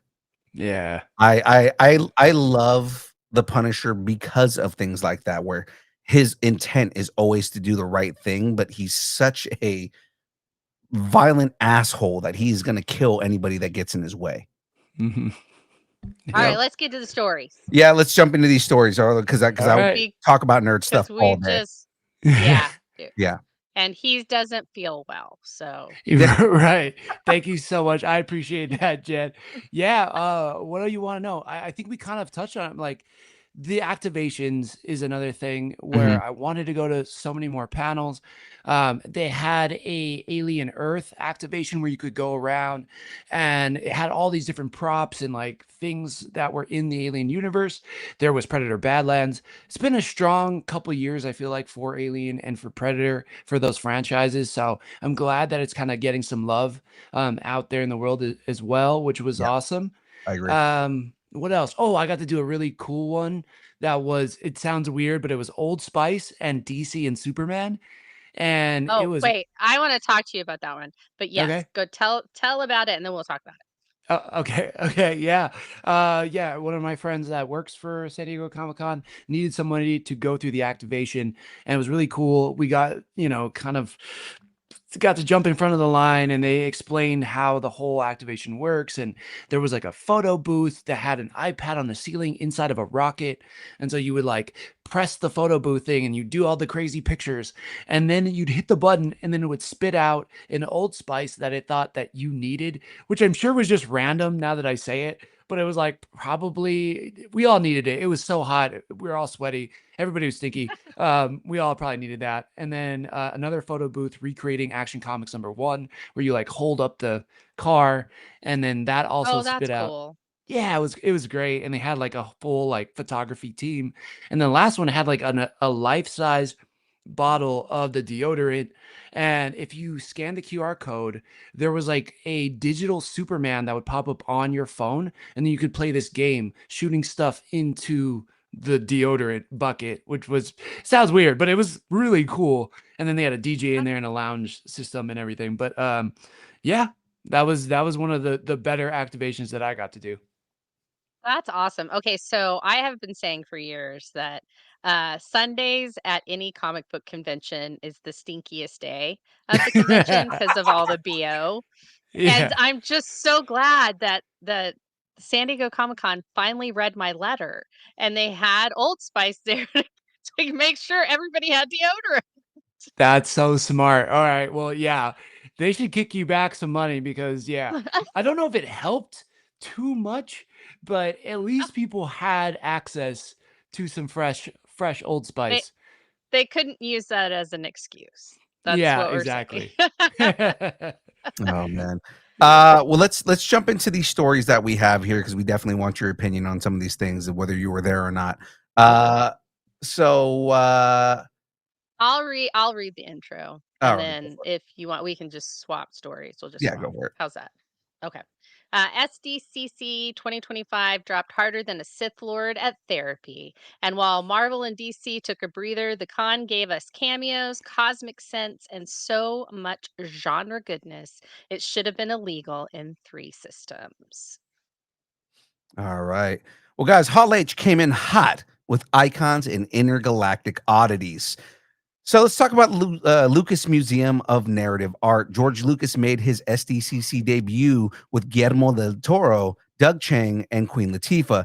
The museum opens in LA in 2026, celebrating illustrated storytelling, think art comics, Star Wars models, vintage strips, and more. Lucas called it a temple to the people's art.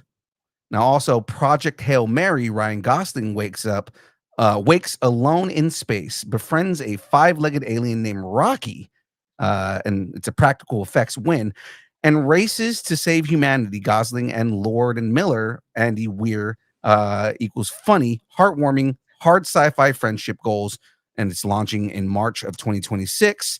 We got another activation here, or not activation, but another All age goodness. Hall H goodness here with Tron Ares.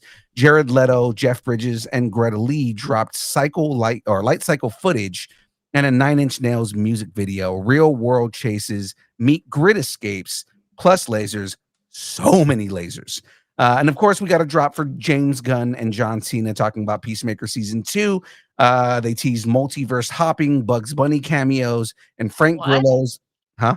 Oh, Sorry, I and Frank the Grillo's Bugs Bunny cameo. and Frank Grillo's vengeance arc. Expect chaos, chainsaws, and emotional damage. Or I guess it would be emotional damage. All right, so let's let's talk about this. Were you there for any of those So presentations? the only one I caught was the George Lucas one, and Okay. like by the skin Oh, of my that's the teeth. one to catch. Yeah, that's the one to catch, though. Yeah, definitely. I was like, I can't miss this one. It was amazing. I caught it like really in the last 20 minutes, but it got deep. Like George was talking about people's destiny and God and what he thought, the purpose of living was and everything. Oh And God. then so that was like a spiritual experience on a Sunday. And then Guillermo kind of brought it back to actual art and the creative process. And he talked a little bit about AI, and he talked a little bit about propaganda and how media can be kind of turned against us or used against us. So it was like, dang, this is some pretty heavy, amazing wisdom. But then as they were walking off, they just like had so much fun. And that room too. I mean, it wasn't like last year I was lucky enough to be there to see the Marvel panel, and that I've never been in a room like that. Like that was insane. I mean, having all the Thunderbolts, that they started with a full orchestra, everybody dressed as Deadpool and Wolverine. And then we got to see a clip of Fantastic Four, Thunderbolts, and then obviously the Robert Downey Jr., where everybody lost it. And that was the craziest room I think I've ever been in.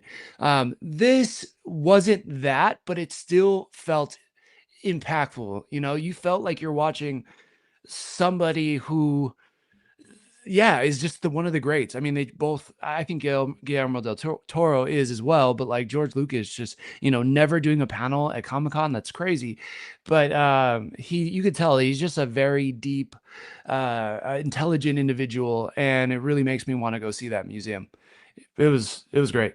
Absolutely. I mean, George Lucas in himself, I mean, the guy is philosophy, right? I mean, Star Wars is based on the hero's journey. So I mean, like, the guy has been, you want to talk about somebody who believes in philosophy and has a philosophical journey on his own. Guillermo del Toro is another one that's like that. You look at the art. You see, that's so good. I can never say it that way. Say Guillermo del Toro one more time. Guillermo del Toro.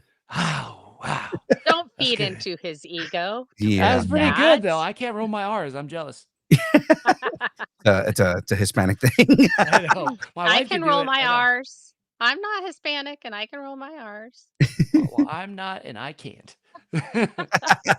But yeah, I mean, it's the level of respect for the art that they have, and I mean, again, I wasn't there. I just got to hear about what they talked about and everything like that, and it excites me. I can't wait to see the museum. Yeah, either. Yeah, I mean, it's definitely things that excite me as a nerd.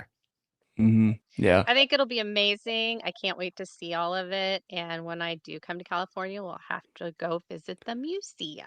That's right. I will say one last thing though. It was funny because Queen Latifah was, moderating the panel, and she asked George why there are no straight lines in the museum, and he went on like a 15-minute tangent talking about like life, destiny, and God. So it was pretty funny.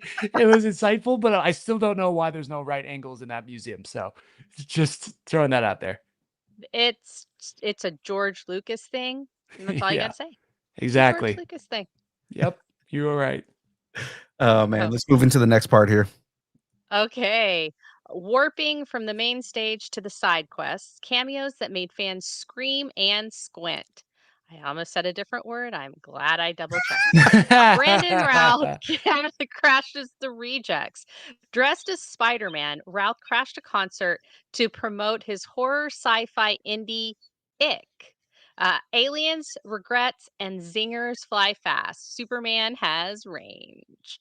And then Archie versus minor threats.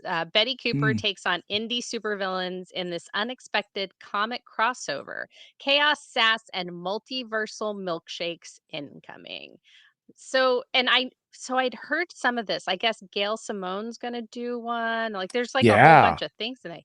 So did you get to see any of this, Thomas? Did you Yeah, I actually saw both. So what? Really? Oh my god, that's amazing. Not in person on the Brown and Routh thing. I saw it on TikTok. But I saw him pop up, which was super random because he kind of was like, who's this random dude jumping on stage with the All-American Rejects and awkwardly asking for the mic. And then of course he took off his mask, and then it was like, oh my god, that's Superman wearing Spider-Man stuff. So that's weird. Also, I never heard of that movie, but it was cool. That got a lot of buzz from a lot of people. All-American Rejects, you can't beat that. Right. I mean, I guess you could also say he was the Atom. You can also say that he was boyfriend number 4, evil boyfriend number 4. Yeah. Well, I mean, he was boyfriend to.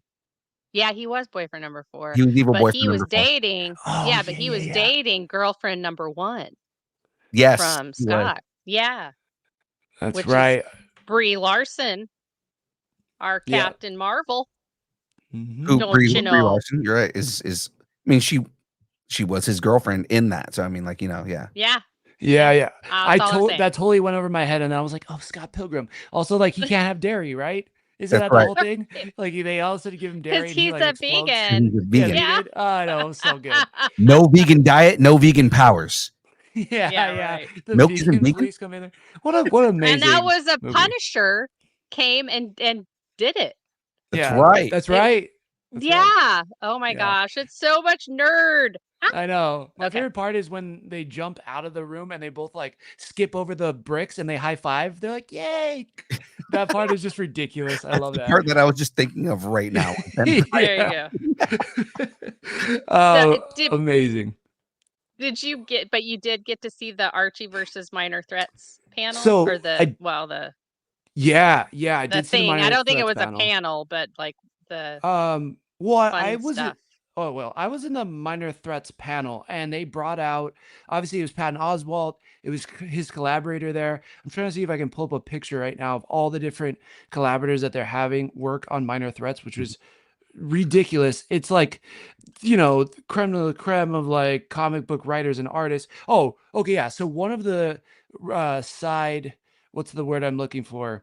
One of like the side runs that they're doing. They're gonna have Mike Mignola, Scott Hepburn, Carrie Nord working on a run.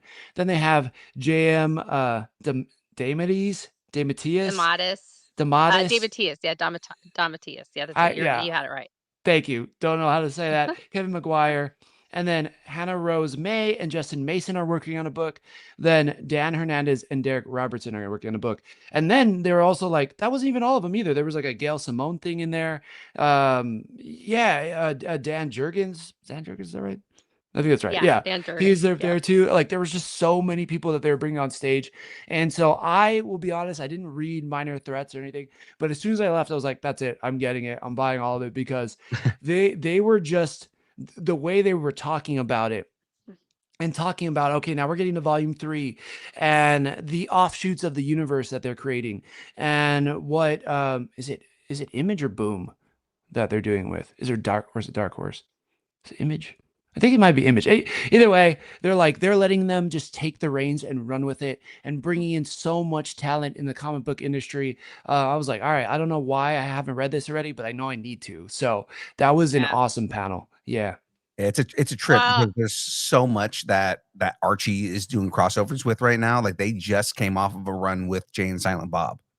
Oh yeah. Awesome. I just want to say, hey Phil, we can reveal to Thomas that the San Diego International Comic Book Convention is actually, it's been a long con on behalf of Thomas that we wanted him to read the Minor Threats series, and so we created this whole thing just and so backed it up and had realities. So right. Wow. Well, congratulations, everyone. Congratulations. We did it, y'all. We did it, guys. Everybody, we did it. It's amazing. Congratulations. Thank you. This is like a spiritual awakening. Ooh, okay. All right. Matt Fraction is also writing something too. So I'm gonna throw that out there. Nice. That's crazy. I love Matt Fraction. Oh, he's such a good writer. Okay. All right. So let's move on to the next story here. It's time to blast into the reboot zone where nostalgia's back and SDCC fought Bo with citrus BO with citrus powered superheroes and wearable pets. Coyote versus Acme is on the comeback, which I'm excited for. I've been wanting to see it since they announced it and it got destroyed and it's bringing back. And the fans saved it. Journey, the fans really did save it. The journey that it's on. While E sues Acme for years of defective gadgets, Bugs Bunny snitches. Miss Prissy joins the jury, but Will Forte and John Cena anchor the absurdity. I've been waiting for this just because it's like I think all the fans were excited for this, and then Warner Brothers was like, no, we're not doing it. And it's like, what the hell, dude? Like, why? Neopets are back. And then I'm sorry, go ahead. And then the condiment company saved them. A condiment company saved it. It's so crazy, right? Neopets are back. The early 2000s returned with account recovery tools and wearable merch. Nostalgia hits harder than a painted irie with low hunger stats. That's amazing. And of course, we know that Old Spice Comic-Con finally read Frey's letter because Old Spice unveiled a citrus cosmos fragrance for the Man of Steel. It's hilarious. I love it. I think that was my most favorite thing ever. I was like, Phil can tell you, if we talk about a comic book convention at all, I am always talking about how bad the BO is on Sundays. Like, I'm like, it is just, it's thick. The air is thick with it. And it's no one's fault. Like, everybody's just exhausted and it's hot out. And, you're all the like booze are trying to escape. Away. Yeah, but it's like, like you're inches away from another person. So it's totally that. So that they did the Old Spice. Oh, yeah. Well, and then Old Spice is like, hey, maybe we should do an activation at Comic-Con. Do you think that would be, you think that might be a good thing? And San Diego Comic-Con's like, oh, thank you. We have been trying to do this for years. Yeah. Just piping it in instead of putting it on people. Just pipe that in. Pipe that fragrance in the freaking convention. They do. I know. They at least should put like vending machines in the convention now. I mean, they would absolutely kill it. But yeah, did you guys hear about this movie? I wasn't able to watch it, although I had some friends that kind of got in there, but instead I got to do some other interviews at that time, which for me was pretty cool. Like, I just had a ton of fun kind of doing that. So have any of you watched Supergirl? Like the original? Yeah, on CW. Yeah. I'm like, there's a whole bunch of there's the Helen Schaefer one. He said at first, have you seen this movie? And I'm like, wait, the Supergirl movie's already out? I thought they hadn't filmed it yet. Yeah. You're right. I think there was like the original or whatever, like the 80s version or 90s version. But yeah, so I got to speak to Nicole Maines. I'm not sure if you're familiar with her. I loved her in Supergirl. She played Dreamer, right? Yeah. So I got to do kind of a one-on-one with her, talking about her new comic series, Secret Six, and, ask her some questions about her time playing Dreamer. And then, she knew that the show was wrapping up, she actually went to DC and was like, hey, I don't want this character to die or go away. Like, you guys should write a comic book story. And then they said to her, why don't you write the story? And she's like, I'm not a comic book writer. And they're like, don't worry about it. We think you could figure something out. And she told me about her whole process getting thrown in to the deep end of DC Comics and like with their professionals and their, I don't know, I guess they have like DC teachers somewhere. They have masters, I guess, somewhere in there. And she told me about writing Secret Six and some other things coming up, but it sounds so cool. So yeah, wasn't able to see the Acme movie, but at least we get to see it later on this year.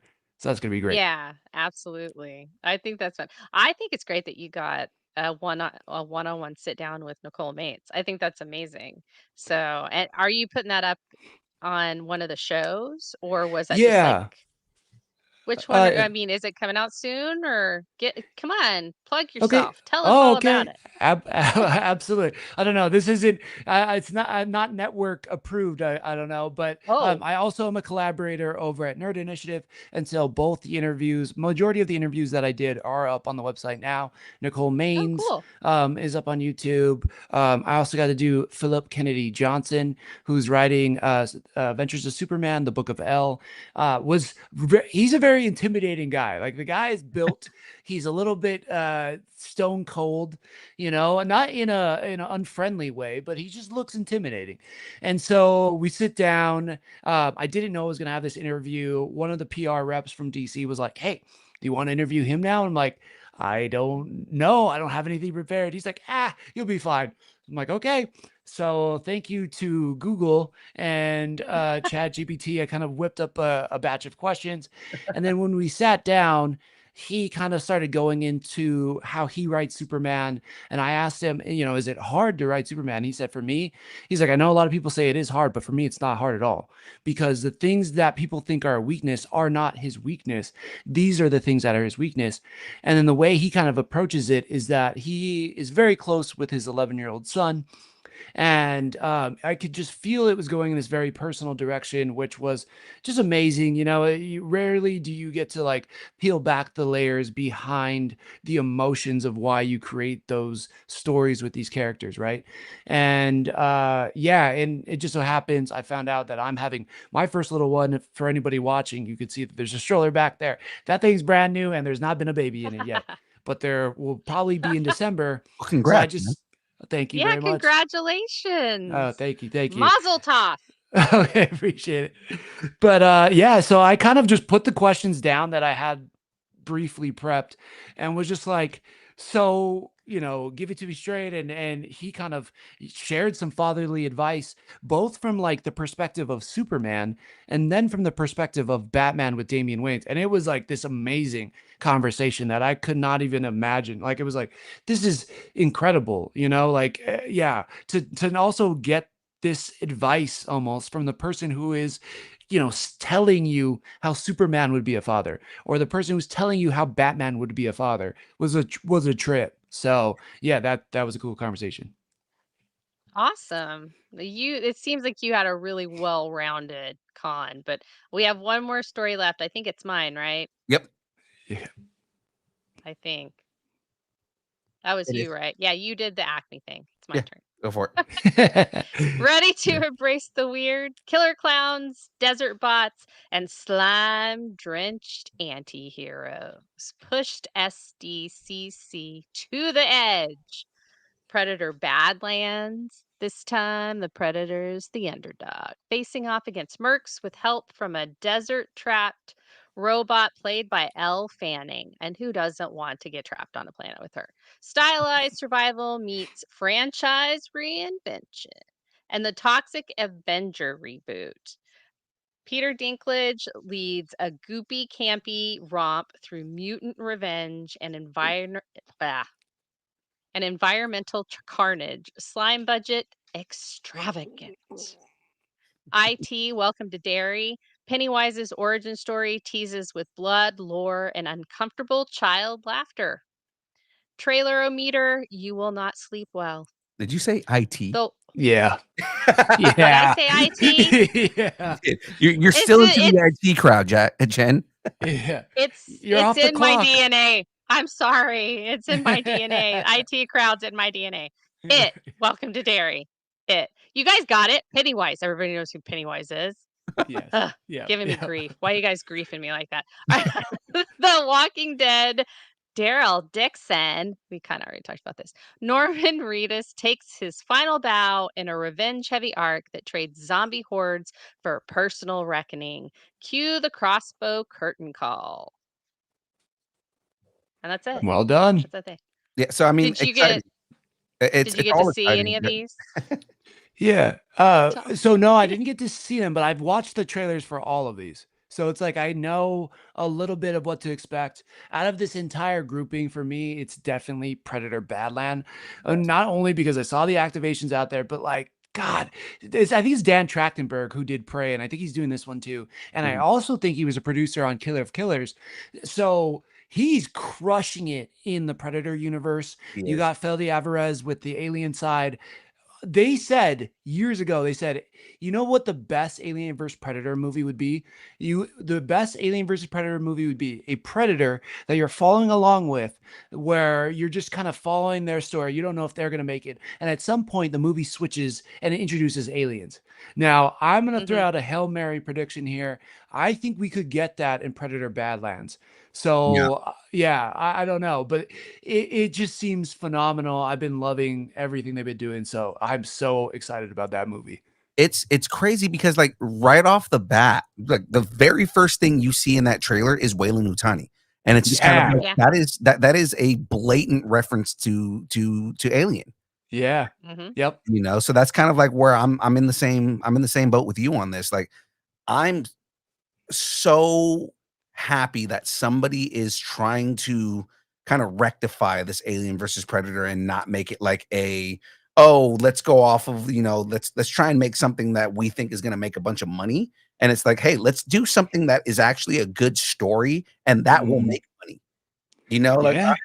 I've always been of the mind that if you make something good, if you make a good property, that will make money. Like, don't sit there and try and make something with the intention to make money. Make something that is good, and that will make money. Yeah. Yeah, absolutely. I mean, Prey did that. One of the biggest mistakes on Prey was that it didn't get a theatrical release. Yeah. Like it should have. I mean, that movie is incredible. Like I was like, why is this so good and why is this not in theaters? And I feel like with Dan Trachtenberg, when it comes to Predator, also I will say, since all this Predator stuff's coming out and it's been fire, like comics have been good, movies have been good now. All of a sudden there's like all these Predator fans coming out of the woodwork. I'm like, what? I didn't know you're a Predator fan. Like, oh dude, I've loved it. I'm like, yeah, sure, bro. But like it has been incredible. And I feel like Dan Trachtenberg is like the James Gunn of like Predator now. Like he like understands the character, he understands the world, he knows the lore, he knows how to make those characters interesting. Like, oh man, you're right. I think it's gonna be good. I don't want to oversell it because I always think, it's probably gonna suck this time. But then it's good. I would bet that at least for me, it's gonna get like an 8 out of 10 or like a 4 out of 5, Yeah, and it's funny because, like, again, we talk about this a lot, but like, there's always a level of people who complain about the movies and everything. It's like, they're seeing this trailer and people are really complaining about like, oh yeah, no, it's he doesn't have a mask on, or he's getting beat up by other predators and stuff. And it's like, well, that's the whole point. The whole point is he's a juvenile. He hasn't earned his mask. He hasn't earned all the weapons and everything like that. And the whole point is he's surviving so that he can move to the next level. Like, we've never seen this level of their culture. Yeah. And the fact that we see it in the trailer, it's not very often we see them talk, right? And it's like seeing them talk in their own language, and the fact that they took the time to create linguistics for them. Right? Yeah. Like, it wasn't just, oh, we're gonna have them randomly say words. Like, they created a Klingon level language for them, for the Yokai. And it's like, I'm all for this because that just adds to the immersion into this world. You know what I mean? Yeah. Wasn't it the guy that created the Valerian language in Game of Thrones? Was it the same guy that did that? Yeah. Same guy who created. He is so good. Yeah. Yeah. Nice. Good pull. That's a great fact. I did not know that. That was a good fun fact. Yeah, that's my thing. I think do we just stuff reported like on that. this a couple weeks ago. Yeah. That's amazing. I also claim to be immortal because I pull random stuff right out of my butt. I mean, it's amazing. Infinite wisdom out of the tuchus. I like it. That's where it goes. That's why it's so big. It's amazing. I love it. Yep. The rest of the movies too, I think, are going to be fun as well. Like, I really want to watch Welcome to Derry. I've liked the new iterations, and they've been great. What was the other one that you said? Project Hail Mary. Oh, Toxic Avenger. Project Hail Mary. Project Hail Mary. That was a while ago. That was way back up there. Forget. I got super late. I tried to get into that one. I couldn't do it, but I am super on board with that. It looks like, I mean, is Ryan Gosling? Does he have an Oscar? I know he did La La Land. I don't know if he got an Oscar. He got one for La La Land. Did he? Okay. He didn't. No, he doesn't have an Oscar. Emma Stone got an Oscar. She got an Oscar, right? Yeah, and I don't think he gets an Oscar for an alien movie, but it'd be super cool. He looks like he's going for it. Like, he looks like this is his Castaway. Oof, almost didn't get that one out. There's a couple of movies that he should have gotten an Oscar for. Like, I mean, he should have. He definitely should have got. What is it? Behind the Pines. Behind the Pines. He should have got for. He should have got it for. Like, he should have got it for The Notebook a long time ago. He should have got one for Best Supporting for Barbie. Oh, definitely. You know, I mean, he's Knuff. He's Knuff, people. He's Knuff. He should have gotten genre movies usually don't get anything, but I mean, he should have got it for what was the stunt movie, Jen? Drive, or for Stuntman? Stuntman. Yeah. It was good. That was fun. Yeah. You know, so I mean, there's a lot of places. He's kind of like the guy, the fall guy. Fall guy. Fall guy, Stuntman. He should have. He's like DiCaprio in that like there's so many movies that he should have gotten awards for that he has not gotten awards for, and he's gonna get an award eventually for something stupid. Yeah, they're just gonna give him one. Yeah. They're like, this is the closest he'll get. Just give him one. It's like De Niro getting it for or no, but was it De Niro or Pacino that got it for Son of a Woman? That was Pacino, right? I think it was Pacino was in Son of a Woman. De Niro was not in that movie. Okay, so it's like Pacino, one of Hollywood's greatest actors, because you look at all the movies he's been in, and the award he gets it for is Son of a Woman. Right. But that happens all the time now. Yeah. And so, and I feel like, if a genre movie was going to give someone an Oscar, I think it would be something like Andy Weir related. There's a lot of hate from him, but the movies are great. Like The Martian, I loved that movie. And I know I'm going to love Project Hail Mary just from the trailer. I think that, or what if the Zach Levy Star Wars movie with him in it just blows everybody out of the water, and it's the first Star Wars Oscar for an acting category, because I mean, come on guys, dialogue's not been that great lately, or well, kind of ever, but you know, that's what I just think it would be great. You know, Ryan Gosling, he's been tiptoeing around it, putting his little Knuff shoes in there, so he will get there. Yep. Right. The horses almost got him something. Cruise it. Well, he'll Tom Cruise it, and he won't care about it, and then he won't do so, and he'll just make lots of money, because that's what Tom Cruise did. So, just like Samuel Jackson, he's like, I don't care about the awards, just give me all the money. I want the popcorn movies, and I'm thankful for it. Yep. Right. He's like, I just want to make the money. I don't want to dress to the nines, and I don't want to run home. Yeah, I'll stay home and eat chicken and watch y'all on TV. Like that's Well, let's wrap this up, because from Gosling gravity suits to citrus scented DCU teases, SDCC 2025 brought the weird, the wonderful, and the wildly merchable. Speaking of, if your closet's crying out for fandom flair, we've got merch, people. It's too soon. It's still too soon. Okay, sorry. Yeah, we've got Geekend Update. That's right. That's not. Well, before that's epic. Before we move into the last segment here, Thomas, I want to thank you for coming on and covering SDCC with us, man, and having all the fun that you did. Before we let you go, man, please give us all of your pluggables, everything you want to plug. Every show you're doing, everything on there. Where can everybody find you if they want to follow you, or all the shows, everything on Geek Freaks, man? Yeah. Okay. First off, thank you so much for having me on today. Longtime fan. It's great to like be connected with all of you now, and to have like faces with the names and whatnot. So that's amazing. But yes, it was an incredible Comic-Con. Go to any convention if you can.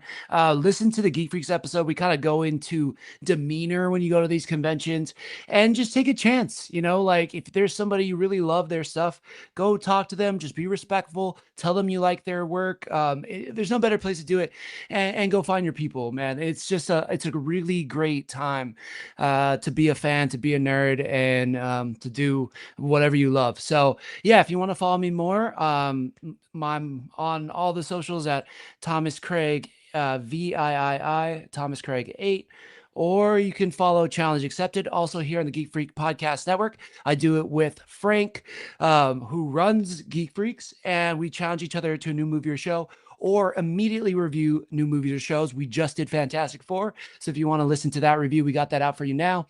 And then on the side, my main thing is a podcast called Sick Burn Podcast, where I talk to other people who've survived traumatic incidences or have overcome life's hardest challenges and what they've learned from it, the lessons and the positivity that they use to excel and create a better lives for themselves. But also, like, we like to have fun and joke around as well. So it's not all doom and gloom, but if you're looking for some hope and inspiration and, you know, a little bit of a good time, check out Sick Burn Podcast or Sick Burn Pod and all the socials.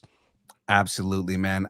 We gotta add you guys to our game night group chat.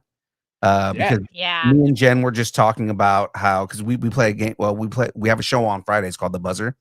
Okay. And we do Jep Nerdy, so like doing like a nerdy Jeopardy. We do count me in. Yeah, so we got to add you to that just so that like if there's ever a night where you're free to play on a Friday night.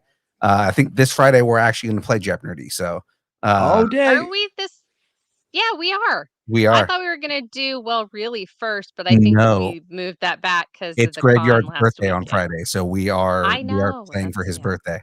Dang. But yes, man, if you're free on Friday, you are more than welcome to play Jep Nerdy with us. That sounds amazing. All right. Well, I'm going to check the schedule, but I will say I'll probably be sweating more for that than I did for Comic-Con because I'm going to be pretty nervous. Yeah. I hold the record of the most negative score that we've had so far. Yeah. At this point, we it's more about having fun and seeing if anybody can get the answers right. And when we play well, really, the whole point of the game is just to piss off the host. So, oh my god, amazing. It's really just a torture Shadoo because none of us know what the we might know what's wrong with it, but we never know what the thing is that goes in there. And it's just it's glorious. And I say that as his mother. I am his mother, so I fully approve of torturing my child for a YouTube channel. It's okay. He's 22. It's allowed. Yeah, he's 22. He's his own person. Still won't drive a car, but he's his own person. All right. Well, I can't wait to see him sweat and hopefully cry. Absolutely. Well, Thomas, thank you for coming on, man. We will see you soon. And yeah, man, we appreciate you. All right. I appreciate it. Was nice to put a name to a face or a face to a name. Is that right? Face to a name? Yes, face to a name. Because and I can't wait. We'll collab. Let's collab. Let's do it. All right. The fever visions are coming in. I was like, I don't even know what you said. All right. Thanks so much. Man. Yeah, we'll talk to you later. Bye. Oh man, that was fun. But now we gotta move in here because we've got more cons to cover, guys. SDCC happened over the weekend, but we also have a Geek End update. So let's get into that. It's time for the Geek End update.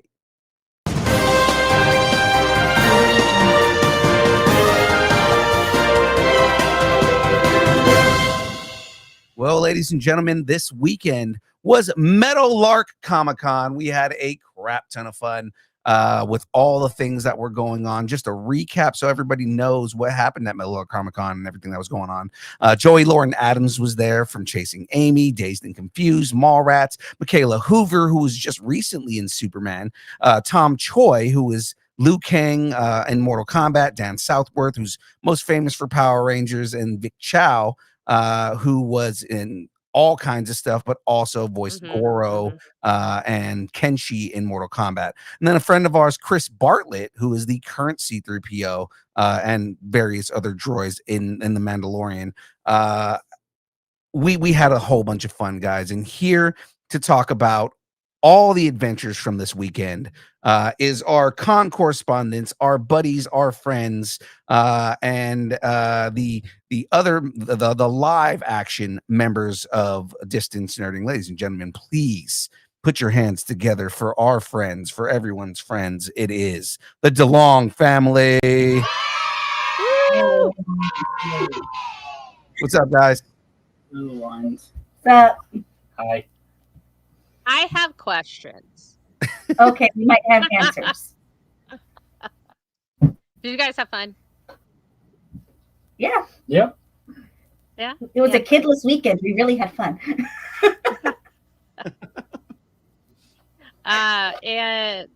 Wait, and so Phil, was Joey Lauren Adams, was she the crush? Because you said something about a crush last week and I didn't follow up on it. And now I need follow up on it. Two of my crushes were there. So Joey Lauren Adams was my crush in the 90s. She was one of my crushes in the 90s, but I mean, like, she was that Biodome and obviously Chasing Amy and a couple other movies that she was in, but like she was in Big Daddy, Dazed and Confused. She was in Big Daddy, so like I mean, I had a big crush on her in the 90s. And it was fun talking with her. Now Michaela Hoover is kind of a like developing crush right now, and then after having a conversation with her over the weekend, even more so now, right? She's like a horror nerd, so it's like it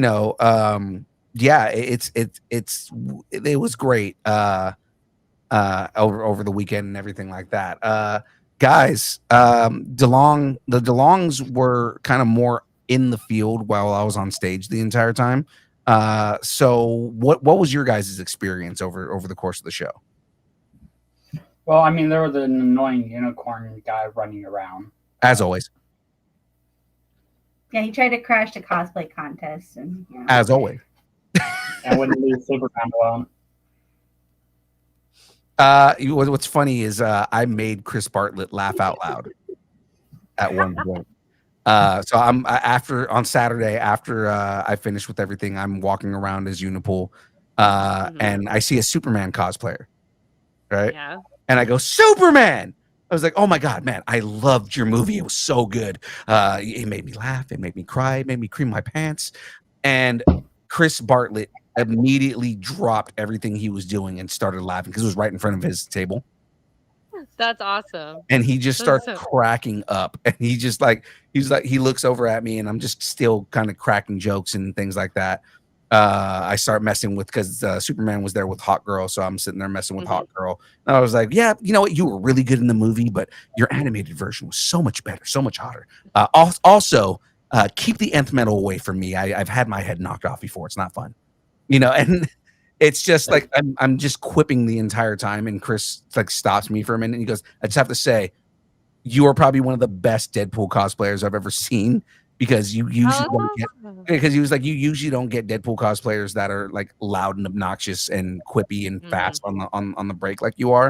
And he goes, and I absolutely love this because it's like, you're funny, you're fast on this kind of stuff. It's very Deadpool, and then also the getup is very Deadpool. So it was a compliment. And I tell him during the interview that so I was the Deadpool cosplayer yesterday. He goes, no, that was you.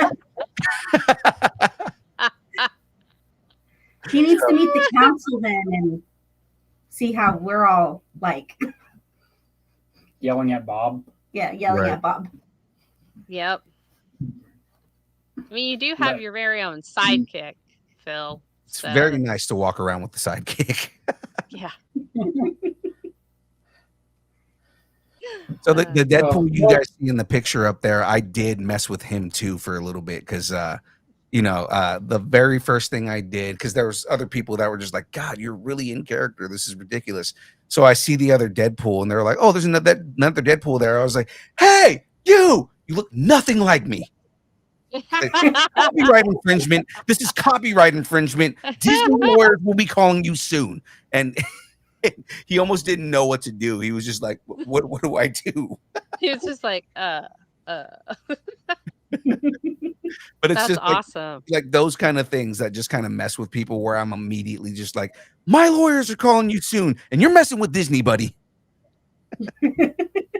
So is this the show you guys go and get tacos? There's that taco truck. This is the taco truck place. We didn't get the tacos. We went to a different Mexican restaurant this time. Madly disappointing the title. Yeah. We disappointed the Bob. Uh-oh. Tater was so upset that we didn't go get the tacos at the taco truck, but it was like, dude, we got to try new places, man. Like this is a place that we don't normally come to. We have to try new places. I get it. Sometimes wasn't feel like a nut. Sometimes you don't. Yeah. So what was y'all's favorite booth? What booth was your favorite? Booth? I ended up talking to a couple different creator booths. So there was a graffiti artist that was towards the back area. I got an interview with him that should be coming out soon, hopefully soon. I did one with a couple guys that made a comic series that do like kaiju and cars type thing. Oh, cool. And then I got one with a ceramics dude that does kind of a Rat Finkish style. All the big eyes, weird proportion type thing, looking like the old Primus cartoon. And I talked to a couple other people too. Another clay worker or pottery person, however you say that. Someone that works with pushes clay. Okay. Clay thrower. Yeah. She makes dragons and I think they are called like potters. So, which is weird because Harry Potter. I think they are potters, pottery people. Yeah. I like clay pusher. Pottery maven. That's it. Pottery Mister and Pottery Maven. That's it. I mean, there was also a couple of our friends there. Kyber K was there. Floyd was down at the end. Wayne the Unknown Wayne was there. the Unknown was walking around. Wayne the Unknown was hosting the cosplay contest, so that also was. Oh, that's cool. Yeah, he did that the first day, which was basically the adults, and day 2 was the kids. Yeah, you can see Wayne right there above Phil. Yeah. And then there was another booth that was right next to Floyd, which is one of the Simpsons animators, but he was also the visual director for the first couple seasons of Sons of Anarchy. And oh, wow. I will actually be interviewing him at LA Comic-Con because he requested us to. That's great. Good for you guys. And you guys are going to have all that up where? On our YouTube channel, DeLong Fan Cosplay. Oh, you guys have your own YouTube channel called DeLong Cosplay? DeLong Fan Cosplay? Yeah, and we're on our road to 200 subscribers. That's right. Awesome. That's awesome news. Great job, guys. And you guys do lives on Wednesdays, right? Yeah. Yes, that means we will be live tomorrow at 6:00. That's awesome. Great. Is Bruce starting to understand that school's going to start soon? Yes and no. Okay. He's just denying it until the very last minute. Yeah, he denies it, but then when he stays up till 2 a.m. with his grandpa watching random YouTube videos when he stays the night over there. So, yeah, it's going to be a challenge when school starts again. Okay. Well, sorry, I just had to throw that in there. One mom to another. Like, you know, I know. I think parents are always aware, but the kids like to deny it for forever. So, yeah. All good. Yeah. Tomorrow we're playing with molds and casts. So I was gonna say, let's talk about the next show that we're doing here, just because we are pushing time pretty hard right now.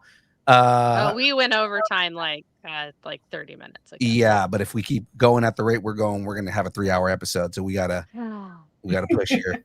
Huh? That's good enough for Rogan. It's good enough for us, right? Yeah.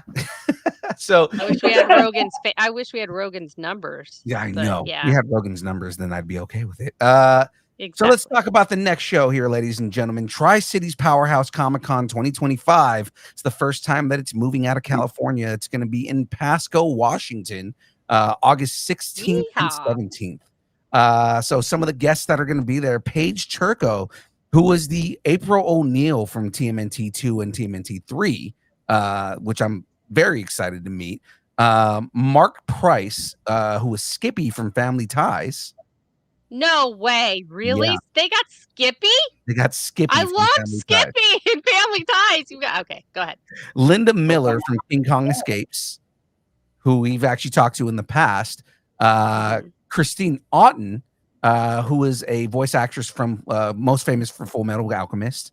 And then animator Tom Cook is going to be there. So that's going to be exciting. He did Super Friends, Scooby-Doo, Smurfs, Godzilla, Heathcliff, He-Man, all kinds of stuff. I'm actually really excited for this because he pretty much animated, or he was an animator Your childhood. on my entire childhood. Exactly. And then, of course, we're going to be doing a Sonic the Hedgehog reunion. Voice actors Ryan Drummond, who is Sonic the Sonic the Hedgehog, Scott Dreyer, who is the Knuckles, and then voice actor David Humphrey, who's Shadow from Sonic.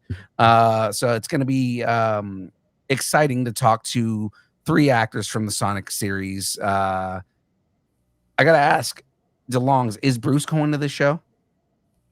That's up to him. Yeah. I'm not He literally starts school the week before it, so it's going to be a little challenging. Yeah. Up to you. Like, because the only reason I asked that is because Sonic the Hedgehog, and he's a big Sonic fan. Yeah. So yeah, which would make him want to go even more. So yeah. But then again, if he does, you guys have to babysit. Maybe he tends to be indifferent to people. Like, he's been around it so much. Yeah, it's like nothing to him really now. My At one of gosh, the here we gamer go. cons, he was just like chilling, and then he went over to the color thing, colored freaking Amy and Big the cat, and then gave them to the voice actors. Just walked over, was like, "Here you go," and gave them his coloring of their character. I was like, "All right, bye," and just walks off. Yeah, it's. I mean, he is the Bruce. He is the Bruce. Tater saying, Frey, that's an excuse for you to come out to meet Skippy. I don't know where everything's going to be at that time. So I'm going to have to wait. I have to wait, guys. I'm sorry. It's I all really good. do. It's okay. There is so much going on in real life right now that is so in motion, like just in flux. I have to wait. I get you. Yeah. I get What's real life? What's life? It's all simulation. Exactly. Well, you know what? In that simulation, if you're going to be in the simulation, you might as well head over to us and pick up some merch. Because, ladies and gentlemen, we got merch, people. Now's the time. You traveled a long way for that transition, but you never gave up on it. You never gave up. I did not. Well, ladies and gentlemen, we got merch, and you can too. All you got to do is head over to distancenerding.com, or you can head over to any of the distance nerding places that the many places where you can DM us, and you can let us know that you let us know your shirt size, and we'll get that shirt reserved $20 if you're local to the Sacramento area, $25 if we need to ship it to you, just to cover the shipping costs. Of course, $500 if we're shipping to Florida, because Florida, man. Yeah, because it goes up every time. Now, the black shirt is not the blue and yellow. It's the chase version. Correct. Which is the monotone, which is that gray on gray. It's really cool. Correct. Very cool. We're actually running low on sizes for the character shirts. Oh, wow. I love that shirt. That is like it is a soft shirt, and it's very, it's comfortable. Absolutely is. Comfortable. So and stickers. Yeah. So with that being said, ladies and gentlemen, let's talk schedule. All right. So this the show that you're watching right now on Tuesdays, the download from 6:30 to 8:30 every Tuesday. We talk news, rumors, and all the fun things on there. Thursdays, the build. That's just a suggested time. It really is. It really is a suggested time, especially considering where we're at right now. Right. Exactly. The roundabout estimation. It's something like that. It says 6:30. It doesn't say where. In what country, right? Time, it could be West Coast, East Coast. Time zone. Doesn't say. Thursdays, the build from 6 to 8.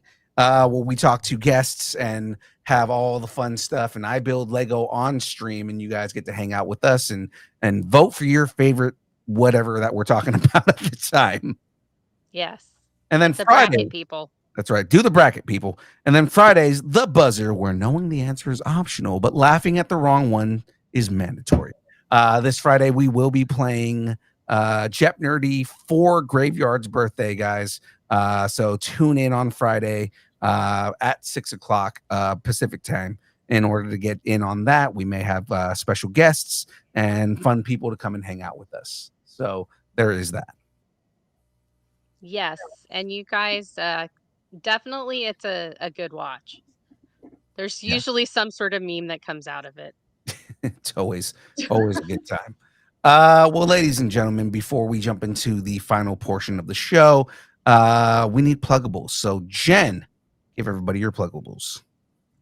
But I'm a co-host on the show. You are, but you also have stuff outside of distance nerding. Do I really? I do. Okay, look. I have a YouTube channel called Frey Girl. We do classified. Your favorite fandoms. We smush them together with D&D classes. It's me and Shadu. There's a sister show called Journals of the Classes. We also have another one coming up called Journals of the Ancestors. That one's going to be about race. The first one is actually about classes. So if you want D&D knowledge and need some, or just want to see me have opinions, go ahead and come on my channel. And then I'm on all the socials, Frey Comics, Frey Girl. You can find me. That's where I go. Boom. There we go. DeLongs, we need all your pluggables. Please give everybody all the pluggables, including tomorrow's show. Well, you can find us on Facebook, Threads, and Instagram. Definitely on YouTube, where tomorrow we will be on at 6 o'clock playing with clay and mold. And we're on the road to 200. So guys, please go over to the channel and subscribe, because once we hit 200, we will be giving away prizes as well. It's all kinds of fun figures and 3D prints and just a bunch of fun stuff that we make. Like the thing that he has. Is that a Leopleurodon? Yes. The Leopleurodon, Charlie. Leopleurodon, Charlie. Magical Leopleurodon. You need to be in that tattoo sale so you can get a Leopleurodon to save us on postage. Well, ladies and gentlemen, it's so awesome. Ladies and gentlemen, if you want to support the show, the best way to do it is to head over to distancenerding.com. Head over to distancenerding.com. Go up to the top of the page, hit that big blue button that says buy us a taco. That's right, you can buy us a taco. Join the taco party. That's right. Join the taco party. It is, again, the best way to support Distance Nerding directly. If you want to support us in a different way, we are currently on the road to 500. We are trying to get 500 subscribers on YouTube right now, guys. So if you subscribe on YouTube, guys, once we hit 500 followers, I'm going to be giving away Lego. 500 subscribers. I'm going to be giving away some Lego. And, of course, we do have a little contest going on right now. It's kind of slowed down a little bit, but hey, we're going to revitalize it tonight and tomorrow and everything like that. So guys, head over to our Instagram. We do have a post up right now, and if you repost that post and tag us in that post, then we will give you an opportunity to for a bigger piece of the pie to win that Lego kit or those Lego kits. I'm probably going to give away multiples. Because again, once we hit 500 subscribers, again, I am not afraid to buy your affection, guys. I'm trying to win your love. So head over to the Distance Nerding YouTube channel if you are currently not subscribed, and subscribe. And again, if you're already subscribed, you repost that post, and that'll give you a bigger chance to win. So there we go, guys. Let's move into the end here. Jen, you want to give me that? I want to go to Medford. I'll do it, yeah. Thanks, and keep nerding together. Oh, I was going to say, have something you want to discuss. Oh, I thought we were at the end. I'm sorry. I mean, I apologize. You're fine. You're fine. Hold on. Jeff, what were you saying? What if they want to go to Medford for Anna Medford? Right. Guys, boom. I got to come up with something, but I've got a bunch of tickets to Anna Medford. We have some too, actually. That's right. If you guys are in the Medford area, or if you're willing to go to Medford, Oregon to do Anna Medford, I'm going to come up with something, guys. But you know what? I I'm probably going to ask on Instagram and see how many people are in that area or are willing to go to the area or want to go to Anna Medford. Because we're going to come up with something to win some tickets, guys. I've got a fat stack of tickets right here to go to that show. So we're going to give away some tickets. And it's going to be a good time. Have something you want to discuss? Tell us what you're nerding out on and connect with us. We're all over the place. Instagram, Facebook, Twitter, Twitch, TikTok, Threads, YouTube, Discord, Blue Sky, MySpace, Vine, GeoCity, Friendster, Second Life, AIM, Farmers Only, Christian Mingle, OnlyFans. I'm not saying everything that we have on OnlyFans. You have to go and pay. That's go right. and pay. I'm not telling you what's on for there. the OnlyFans, because all the fun things that are on the OnlyFans, like Aaron Watson's feet and handles, the beard, John Mez's glasses, and of course everything Shadu will do for money, which is mostly him being afraid of me. Yeah, that's right. So you can find us on all those places at Distance Nerding. Of course, if you would like us to break up with your boyfriend, girlfriend, significant other, pet, schoolyard bully, annoying neighbor, just tell us how much you enjoy us, hate us, or wish the internet would consume us completely and spit us out at the feet of every single person that smells like BO at San Diego Comic-Con. Not anymore. Old Spice took care of that. Old Spice took care of the BO. There's no more BO at Comic-Con anymore because Old Spice. There was one out Thanks, Old Spice. This last Sunday. Oh, man. You can send us an email at distnerding@aol.com and we will read it live on air. Now, Jen, now it's time for the line. Thanks, and keep nerding together. That's right. Before I put the credits on screen, it is late. Bruce, it's time to go to bed, buddy. Bruce, unless you're with your grandpa, please go to bed. Even if you're with your grandpa, go to bed. Go to sleep at this point. Go. Well, ladies and gentlemen, we appreciate everybody hanging out with us on a long Comic-Con heavy episode. We will see everybody on Thursday, but make sure you guys are in DeLong Family Cosplays channel tomorrow, and then after DeLong Family Cosplay, DeLong Fam Cosplay, make your way over to Pot Out at Night and hang out with Graveyard for Conversations in the Void. Until then, huh? You should put the links in the chat. If I had the links, I would, but that's I have enough time before the end of the show. So, guys, make sure you head over to those. And again, we will see everybody on Thursday for the build. Catch you guys later. Have a good night. Adios, muchachos. Distance Nerding.